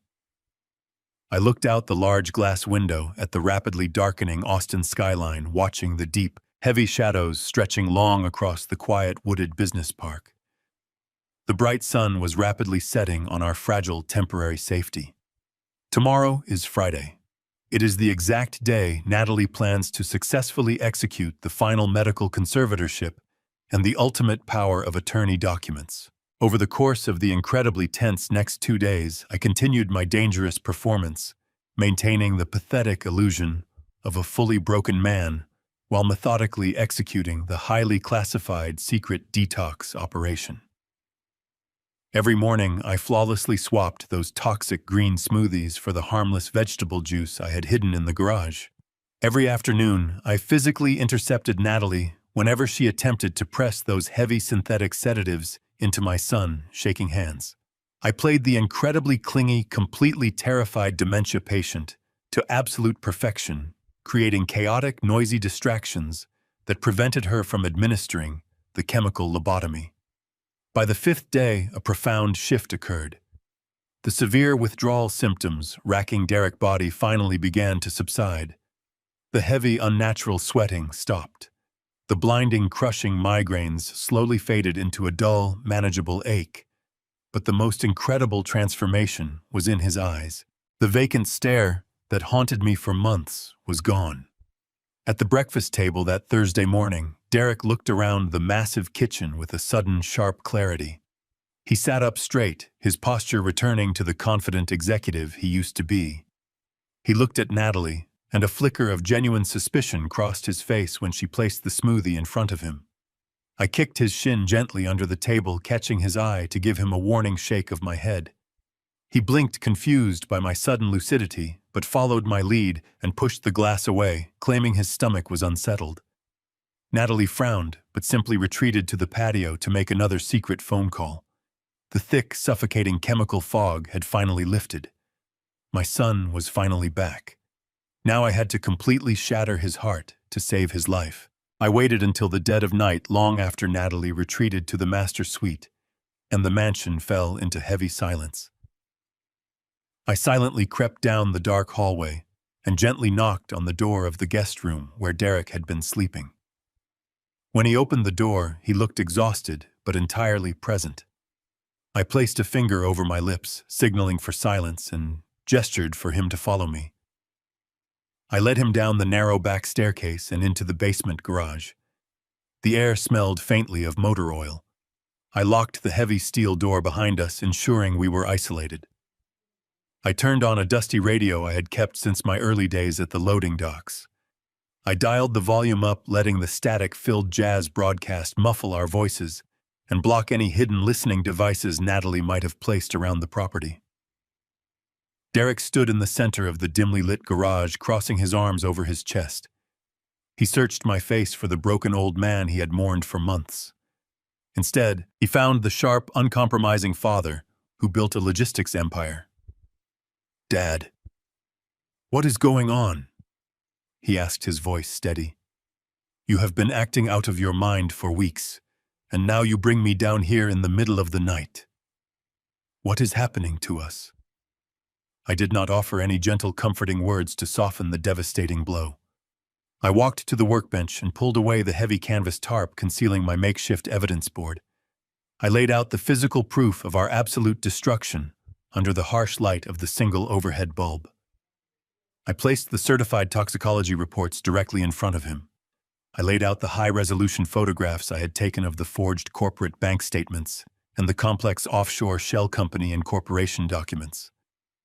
Finally, I placed the private investigator comprehensive dossier right in the center, displaying the clear surveillance photographs of Natalie romantically embracing her corrupt, disbarred lawyer, Julian Vance.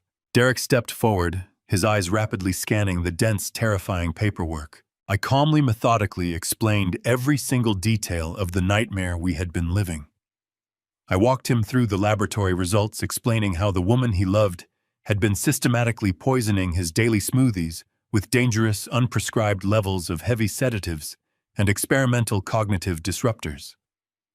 I showed him the offshore routing numbers and explained how she was using a completely fake phantom event planning company to siphon millions of dollars directly out of our legitimate corporate accounts. I watched his face contort in absolute horror as the undeniable reality of her profound betrayal finally took root in his clearing mind. But the final, most devastating blow came when I pointed to his own legal signatures on the fraudulent transfer authorizations. I explained the catastrophic legal trap she had expertly built around him. I told him that Natalie and Julian were actively running a multi-million-dollar money laundering syndicate, and they had specifically designed the entire operation to leave Derek holding the bag.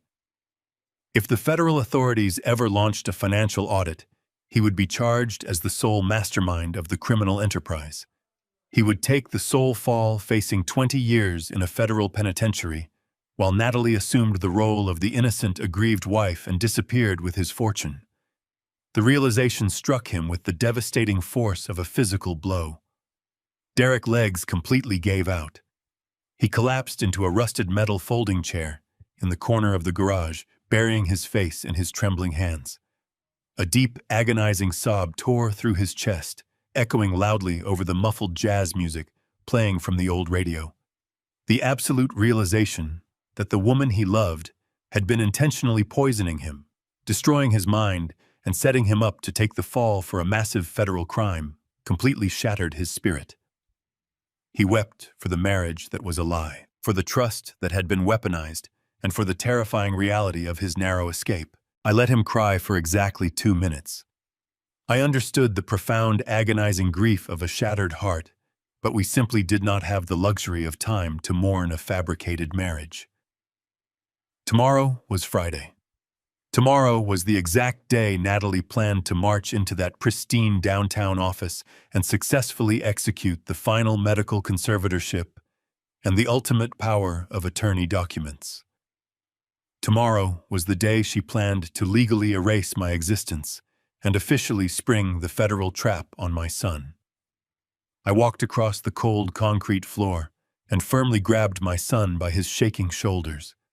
I pulled his hands away from his tear-stained face and forced him to look me directly in the eyes. I projected every ounce of the ruthless, uncompromising authority I had utilized to conquer the corporate logistics world. "You can cry later," I told him, my voice cold, sharp, and absolute. "Right now you need to be a Stanton. We are not going to sit here and let this venomous predator slaughter our family. We are going to walk into that office tomorrow and burn her world to ashes. Are you with me?" Derek took a very deep, shuddering breath. He slowly wiped the hot tears from his face, his jaw clenching tightly. The profound, overwhelming grief in his eyes instantly vanished completely, replaced by a cold, hardened fury. "I am completely with you now, Dad." The harsh light of Friday morning finally broke across the eastern horizon, casting long, sharp shadows through the plantation shutters of the sprawling mansion. Today was the ultimate culmination of her meticulously orchestrated nightmare. Today she planned to march us into a corrupt legal slaughterhouse and permanently erase our existence. I stood silently in the guest bathroom, with my son, our eyes meeting in the vanity mirror. There was no fear left in his expression, only a cold resolve mirroring my own. We did not exchange a single word. We walked down the staircase together, perfectly tuned to our pathetic roles. I deliberately let my feet drag against the hardwood floors, keeping my shoulders slumped and my chin tucked to my chest. Derek moved with agonizing stiffness, letting his eyes glaze over with a familiar vacant stare. When we entered the sunlit kitchen, Natalie was standing at the marble island. The mechanical whir of the blender filled the room, masking the pounding rhythm of my racing heart. She poured the dark green sludge into our glass tumblers. "Good morning, my sweet boys," she sang, her voice vibrating with an artificial joy. She was glowing, radiating the thrill of a predator cornering its exhausted prey. She slid the glasses across the stone counter. "Drink up. We have an important day ahead of us. We need you healthy." I gave her a wide, foolish smile. I slowly reached for my glass with violently shaking hands. Derek stared blankly at his tumbler, moving his fingers with a sluggish hesitation. Natalie turned her back for exactly 4 seconds to retrieve her burner phone from her designer purse on the table. It was more than enough time. Moving with the blinding speed we had perfected over the past week, I snatched both glasses, dumped the heavy neurotoxins directly down the disposal drain, and instantly refilled them from the hidden flasks tucked inside my robe. When she turned back around, we were both raising the glasses to our lips, swallowing the harmless vegetable juice. "Excellent," she cooed, her dark eyes flashing with terrifying satisfaction. "Go grab your coats. It is time to go." The atmosphere inside her luxurious sport utility vehicle was suffocating with an unspoken tension. Natalie sat behind the steering wheel, driving us toward downtown Austin with a casual confidence. She turned on the surround sound system, filling the climate-controlled cabin with a soothing, smooth jazz broadcast. She was celebrating. In her mind, the war was already over. She had conquered the logistics empire, neutralized the father, and subdued the husband. She was taking her victory lap. "Are we comfortable back there, Richard?" she asked, glancing through the rearview mirror. Her voice was high-pitched, dripping with that condescending baby talk reserved for toddlers or medicated asylum patients. "We are going to a nice office today to sign special papers that will keep you safe and happy. You do not have to worry your tired little head about a single thing ever again. I just need you to write your name nicely for the nice lawyer. Can you do that for me? Can you be a good boy today?" I stared blankly out the tinted passenger window, letting saliva pool at the corner of my slack mouth. I began to hum a tuneless melody, gently rocking my shoulders back and forth against the seat. I did not acknowledge her degrading words, playing the lost dementia patient trapped within his own fractured mind. Beside me, Derek leaned his heavy head against the cool glass. His eyes were half closed, his breathing incredibly shallow. He let his hands rest limply in his lap, perfectly simulating the total mental collapse of a man drowning in synthetic benzodiazepines. He was executing his role flawlessly, completely hiding the burning fury raging through his clearing mind. We navigated through the busy downtown traffic, pulling into the subterranean parking garage of a glass skyscraper that dominated the skyline. Natalie parked the heavy vehicle in a reserved space and hopped out, opening the back doors with a bright, predatory smile. "Let us go, boys," she chirped cheerfully. She reached out and firmly grabbed my elbow, guiding me toward the private elevators with a bruising grip disguised as gentle assistance. Derek stumbled slightly as he exited the vehicle, dragging his feet across the concrete. She wrapped her arm around his waist, practically dragging him forward. We rode the silent, high-speed elevator up to the 40th floor. The polished stainless steel doors opened smoothly, revealing a stunning, opulent reception area decorated in dark mahogany and brushed silver. The quiet room commanded absolute authority and projected an illusion of unquestionable legitimacy. The receptionist did not even ask for our names. She simply stood up, offered a polite nod, and silently pressed a button beneath her desk. A set of frosted glass double doors instantly unlocked with a heavy click. Natalie pushed us forward, marching us directly into the heart of the slaughterhouse. The private conference room was breathtakingly large, featuring expansive windows that offered a panoramic view of the sprawling city. A polished mahogany table dominated the center of the room. Sitting confidently at the far end of the table was Julian Vance. He wore an immaculate, custom-tailored navy blue suit. His dark hair was perfectly styled, and his sharp features were arranged in an expression of deep, compassionate professionalism. But I could see the cold, calculating greed burning fiercely behind his dark eyes. He was the disbarred architect of our destruction, the shadowy lover who orchestrated this nightmare from behind a curtain of fake legal authority. Resting directly in front of him on the wood surface were two dense stacks of legal documents. They were neatly organized, flagged with brightly colored signature stickers, and absolutely lethal. These were the finalized power of attorney transfers and the total medical conservatorship orders. Julian stood up, buttoning his suit jacket with a smooth elegance. He walked around the table, extending a manicured hand toward my acting son. "Welcome, Derek," he said, his voice a soothing baritone. "It is so very good to finally see you looking so relaxed." He turned his predatory gaze toward me, offering a fake smile of profound sympathy. "And Richard, it is a true honor. Please come sit down and rest." We allowed ourselves to be guided into the plush leather chairs directly facing the massive stacks of paper.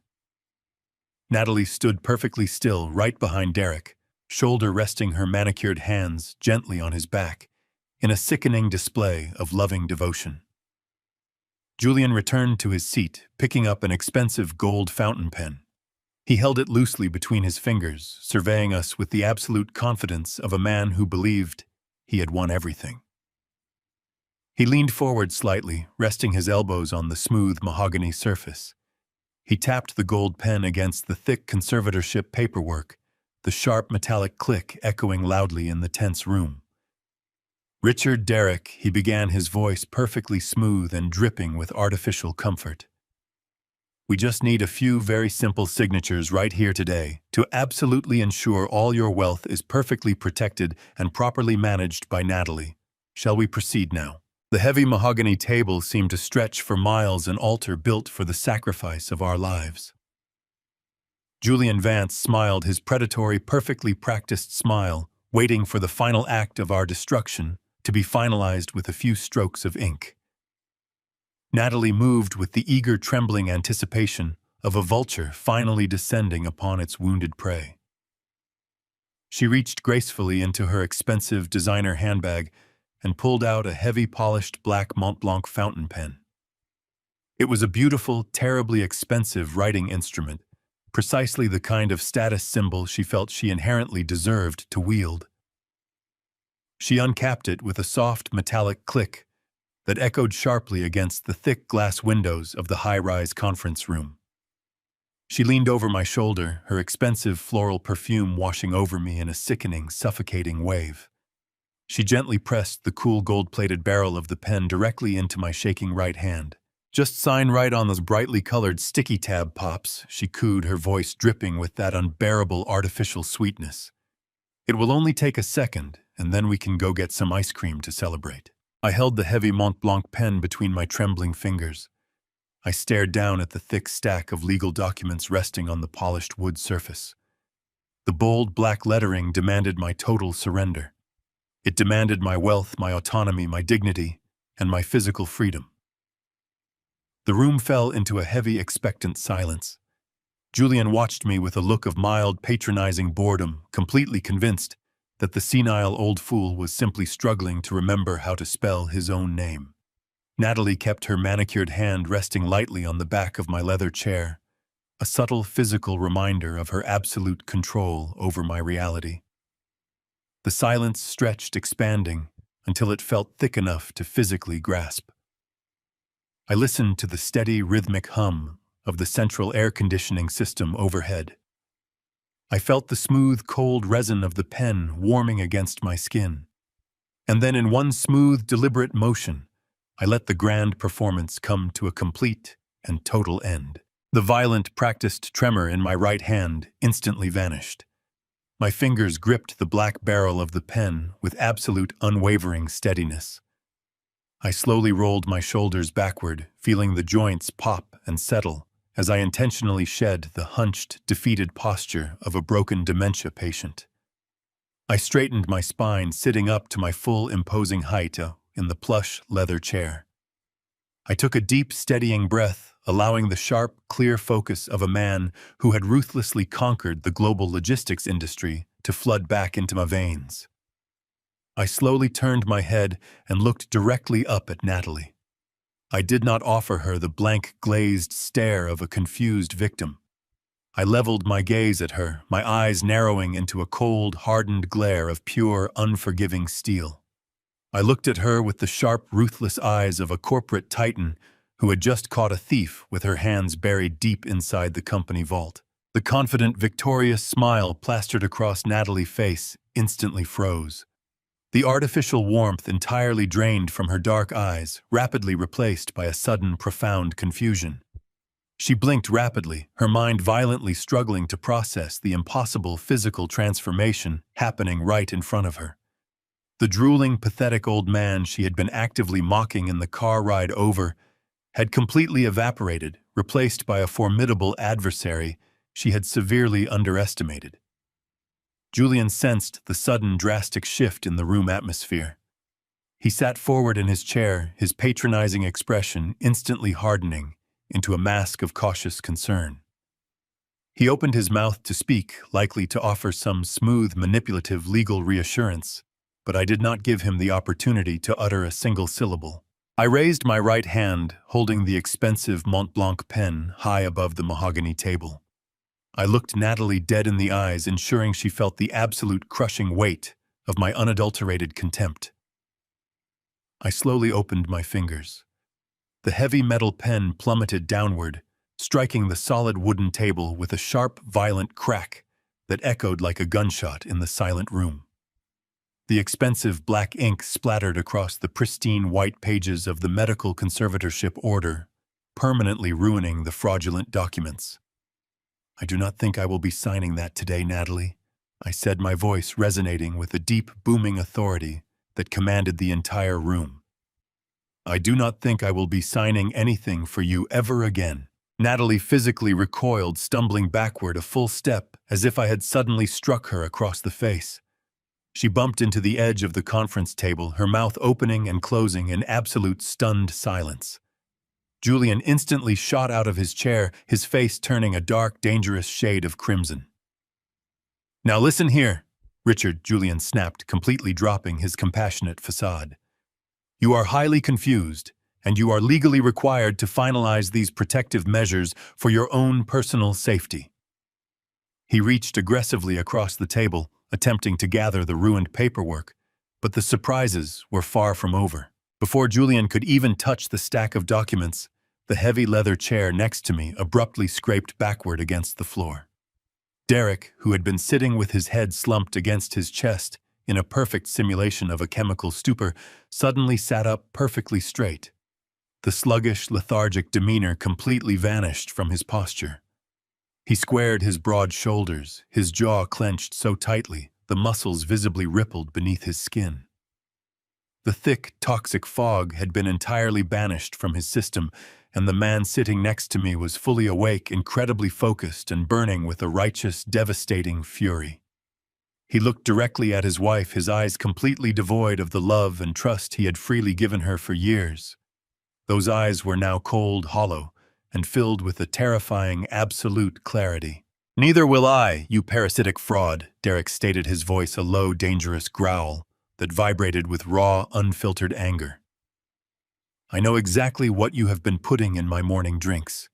I know about the offshore accounts. I know about your fake event planning company. And I know absolutely everything about Julian." Natalie let out a strangled, breathless gasp. Her hands flew to her face, her eyes widening in sheer, unadulterated terror. The blood completely drained from her sharp features, leaving her skin looking like cracked white porcelain. The magnificent, impenetrable illusion she had spent years meticulously building around our family had just spectacularly shattered into a million jagged pieces. Julian froze his hands, hovering uselessly over the ruined legal documents. He looked wildly around the conference room, the desperate, trapped expression of a cornered criminal suddenly washing over his handsome face. He knew instantly that the elaborate, multi-million-dollar money laundering syndicate they had expertly operated from the shadows was completely undeniably exposed. The suffocating, heavy silence in the high-rise office was abruptly and violently shattered by a loud, authoritative commotion erupting out in the reception area. Heavy booted footsteps pounded rapidly against the polished hardwood floors, advancing with aggressive, undeniable purpose. Natalie spun around, her chest heaving with frantic, panicked breaths, staring blindly at the frosted glass double doors. Julian took a rapid step backward, his eyes darting desperately toward the massive windows, searching for an impossible escape route. The brass handles of the conference room violently turned.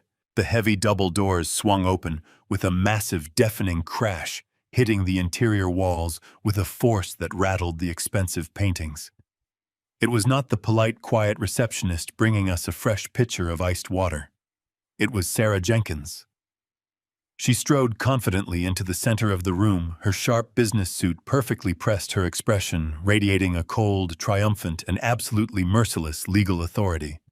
She did not come alone. Flanking her on both sides, pouring into the sleek conference room with tactical, overwhelming precision, were 4 heavily armed federal agents. They wore dark tactical vests, clearly emblazoned with the bright yellow letters of the Federal Bureau of Investigation, specifically attached to the elite white-collar Financial Crimes Division. The agents instantly fanned out their hands, resting securely on their utility belts, establishing total physical dominance over the confined space. The trap had not just closed on Natalie and Julian, it had violently crushed them. Sarah stopped directly at the head of the table, looking down at the two terrified criminals with a dark, satisfied smile. Sarah did not hesitate for a single fraction of a second. She reached into her sleek leather briefcase and forcefully slammed a thick, heavily tabbed folder directly onto the polished mahogany surface. The sharp, resounding slap echoed through the massive conference room, severing the last lingering threads of Julian and Natalie, completely fabricated authority. "This is a certified comprehensive toxicology report," Sarah announced, her voice ringing out with absolute undeniable clarity. "It details the exact highly dangerous concentrations of unprescribed sedatives, powerful muscle relaxants, and dangerous neurotoxins that you have been systematically slipping into your husband's daily morning beverages for the past 7 months. Natalie physically recoiled, her back pressing hard against the expensive leather chair, as if the manila folder itself were radiating intense heat. Sarah did not stop. She pulled out a second, equally thick stack of heavily printed documents and tossed them right next to the medical records. "These are the complete unredacted transcripts from the cloned burner phone you so carelessly thought was secure." Sarah continued, her eyes locking onto Natalie, pale, terrified face. "We have every single text message, every encrypted digital communication, and every recorded phone call, coordinating the deliberate poisoning of Derek Stanton and the subsequent financial assassination of his entire estate." Sarah then turned her sharp, uncompromising gaze toward Julian, who was currently pressing his back against the glass window, looking frantically for an escape route that simply did not exist. Finally, she produced a third, massively thick binder bound in heavy black plastic. "And this, Mr. Vance, is the complete, undeniably traced money laundering paper trail. We have fully documented every single wire transfer, every offshore shell company and corporation, and every entirely fraudulent invoice generated by your fake event planning syndicate. We know exactly where the money went, how you washed it, and how you intended to frame this innocent man for your federal crimes." The heavy, suffocating silence that followed Sarah's devastating presentation was almost entirely physical. Julian's mouth opened and closed silently, like a fish pulled violently from the water. He raised his hands in a weak, pathetic gesture of surrender, his sophisticated, arrogant lawyer persona completely evaporating into the cold, recycled air of the high-rise office. The lead Federal Bureau of Investigation agent stepped forward. He was a tall, incredibly broad man, with a stern, deeply weathered face that had clearly seen decades of desperate criminals attempt to lie their way out of a concrete prison cell. Natalie Stanton and Julian Vance, the agent, stated, his deep voice carrying the absolute uncompromising weight of the federal government. "You are both under formal arrest for highly coordinated multi-million-dollar wire fraud, aggressive attempted extortion, severe medical endangerment, and federal criminal conspiracy to commit massive financial theft." The agent signaled to his highly trained team. 3 heavily armed officers immediately moved forward with precise tactical efficiency. They smoothly bypassed the massive mahogany conference table and descended upon the 2 terrified predators. Julian did not offer a single ounce of physical resistance. He simply lowered his head, utterly defeated, as an agent roughly grabbed his expensive suit jacket, spun him around, and forcefully pushed his hands behind his back. The sharp, metallic ratcheting sound of heavy steel handcuffs locking tightly around Julian's wrists echoed loudly in the quiet room, serving as the definitive, undeniable conclusion to his pathetic criminal career. But Natalie did not surrender with the same quiet, cowardly resignation. As the second federal agent reached out to grasp her arms, her magnificent, carefully cultivated socialite, illusion completely and spectacularly shattered. She let out a piercing, high-pitched scream that violently tore through the sterile corporate atmosphere, She twisted her body, desperately thrashing against the agent-firm, unyielding grip. "No," she shrieked, hot, frantic tears instantly flooding her perfectly made-up face, leaving dark, messy streaks of black mascara running down her pale cheeks. "You cannot do this. You have no right to do this. I am his wife. I am a Stanton." The agent ignored her frantic screaming, expertly securing her wrists behind her back with a pair of heavy metal cuffs.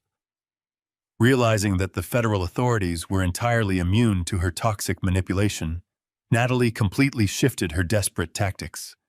She twisted her upper body, straining against the heavy steel restraints, and locked her wide, panicked eyes directly onto my son. "Derek," sobbed, her voice cracking with a forced, pathetic vulnerability that she had successfully used to control him for years. "Derek, my sweet husband, please, you have to stop them. You have to tell them this is all a massive, terrible misunderstanding. I love you. I was only trying to protect our family wealth. Your father is sick, his mind is gone, and he is making all of this up to destroy our beautiful marriage. Please, Derek, do not let them take me away. I am your wife. You know I would never ever hurt you. Please save me." Derek did not flinch. He did not look away. He sat perfectly still in the plush leather chair, his broad shoulders squared and his back rigid. He stared at the thrashing, weeping woman who had spent the last 7 months systematically destroying his mind and heavily draining his life force. The profound, heartbreaking grief that had overwhelmed him in the dark garage the previous night had completely burned away, leaving absolutely nothing behind but a cold, impenetrable wall of solid ice. He slowly stood up from the mahogany table, looking down at Natalie with a level of absolute, unfiltered disgust that made the entire room feel 10 degrees colder. "You drugged me," Derek stated, his voice a low, terrifyingly calm rumble that cut effortlessly through her hysterical, pathetic sobbing. "You slowly, deliberately poisoned me every single morning while smiling directly into my face.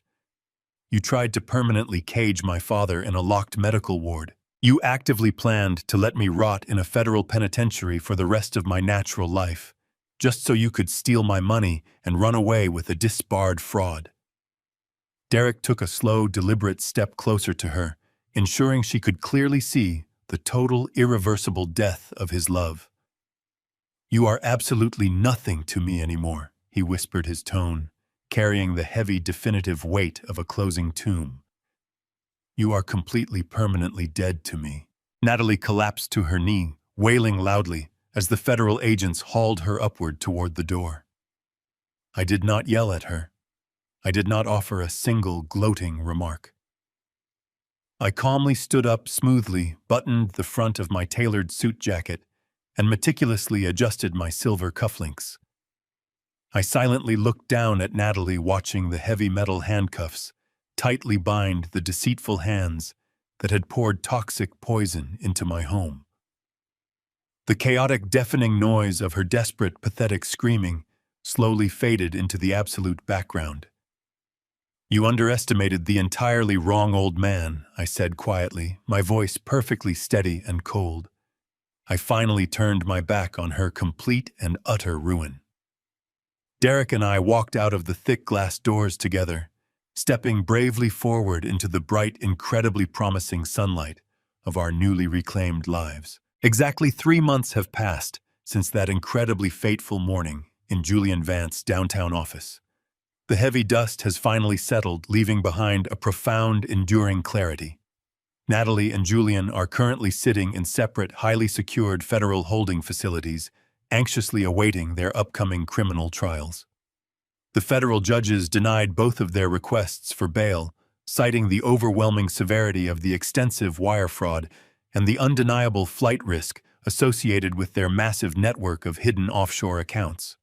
Their complex, multi-million-dollar syndicate was completely dismantled, and their stolen assets were swiftly frozen. The arrogant smugness Natalie once wore like a designer dress has been permanently stripped away, replaced by the cold, harsh reality of a concrete cage. She tried to plea bargain desperately, attempting to trade Julian for a lighter sentence, But Sarah Jenkins had already provided the federal prosecutors with every single piece of damning evidence they would ever need. They have absolutely no leverage left. The sprawling $3 million mansion that was once my luxurious prison is now firmly and legally back under my exclusive name. I had my legal team ruthlessly purge every trace of her existence from the property records. We hired professional crews to clear out her expensive wardrobe, her pretentious decorations, and the lingering scent of her floral perfume. The house finally feels clean again. It feels like a home rather than a gilded trap designed to slowly suffocate us. But the most important victory is not financial. It is the remarkable recovery of my son. Derek has officially completed his rigorous medical detox program. The heavy sedatives and dangerous neurotoxins are completely flushed from his bloodstream. He is attending intensive therapy sessions several times a week, actively processing the profound trauma of being systematically poisoned by the woman he trusted implicitly. The healing process has been incredibly painful, requiring him to confront the darkest corners of betrayal. But he is facing it with immense courage. He is steadily rebuilding his shattered life and his professional career without the heavy toxic anchor of his ex-wife dragging him downward. He has returned to the logistics company, stepping back into his executive role with a renewed fierce determination. The hollow, vacant stare that once haunted his eyes has been entirely replaced by a sharp, unyielding focus. This afternoon, the warm Texas sun is shining brightly across the manicured backyard. I am sitting with Derek on the stone patio, enjoying the quiet, undisturbed peace of the sprawling estate. There are absolutely no toxic, bright green smoothies resting on the glass table. Instead, we are both drinking strong, real black coffee from heavy ceramic mugs. The rich, bitter aroma fills the air, grounding us in the present moment. Derek takes a slow sip, looking out over the shimmering swimming pool and the dense oak trees lining the property boundary. He turns to look at me, his expression softening with immense gratitude. The bond between father and son is infinitely stronger than it ever was before. We have walked through the absolute darkest valley of deception together. We stood shoulder to shoulder against a ruthless, calculating enemy who sought to destroy everything we held dear. We survived the devastating fire, and we emerged from the ashes with our minds, our wealth, and our freedom entirely intact. I take a long drink from my mug, feeling the heat spread comfortingly through my chest. I watch a small hawk circle high above the trees, scanning the ground below. I know that my vast legacy is finally safe. The logistics empire I sacrificed decades to build will remain securely in the Stanton family name. Derek will eventually take the reins, leading the corporation with the same unyielding strength and sharp insight that saved his life. The terrible nightmare is officially over. I lean back in my chair, closing my eyes for a brief, peaceful moment. I listen to the gentle rustling of the leaves and the steady breathing of my healthy son sitting beside me. The heavy burden I carried for months, the constant vigilance and exhausting performance has entirely lifted from my shoulders. I had successfully protected my bloodline from a ruthless predator. I had outsmarted a dangerous syndicate that believed I was nothing more than a discarded broken relic. They will spend the rest of their miserable lives locked away in concrete cells, regretting the day they ever targeted the Stanton estate. We won, Derek says softly, breaking the comfortable silence. I open my eyes and look at my boy. Yes, we did, I reply. We absolutely won everything. The future is now entirely ours to build. I take another sip of the strong coffee, feeling completely alive. It is over. The wolves are caged, and the lion remains the undisputed king of his domain. Never mistake silence for ignorance, and never assume that age equates to weakness. The greatest threat to a predator is an observant protector who knows how to patiently bide his time. Family is supposed to be your ultimate sanctuary, but when malicious greed infects your home, you must have the courage to cut the rot out by the root, no matter who it is. True power is not shown through loud, chaotic arguments. It is executed through quiet, calculated, and undeniable action. Protect your legacy, guard your mind, and always trust your gut feeling above all other outside noise today. If this story resonated with you today, please hit that like button and subscribe for more tales of justice and resilience. Have you ever had to outsmart someone who greatly underestimated you? Share your unique story in the comments below because I read every single one. Stay sharp and safe.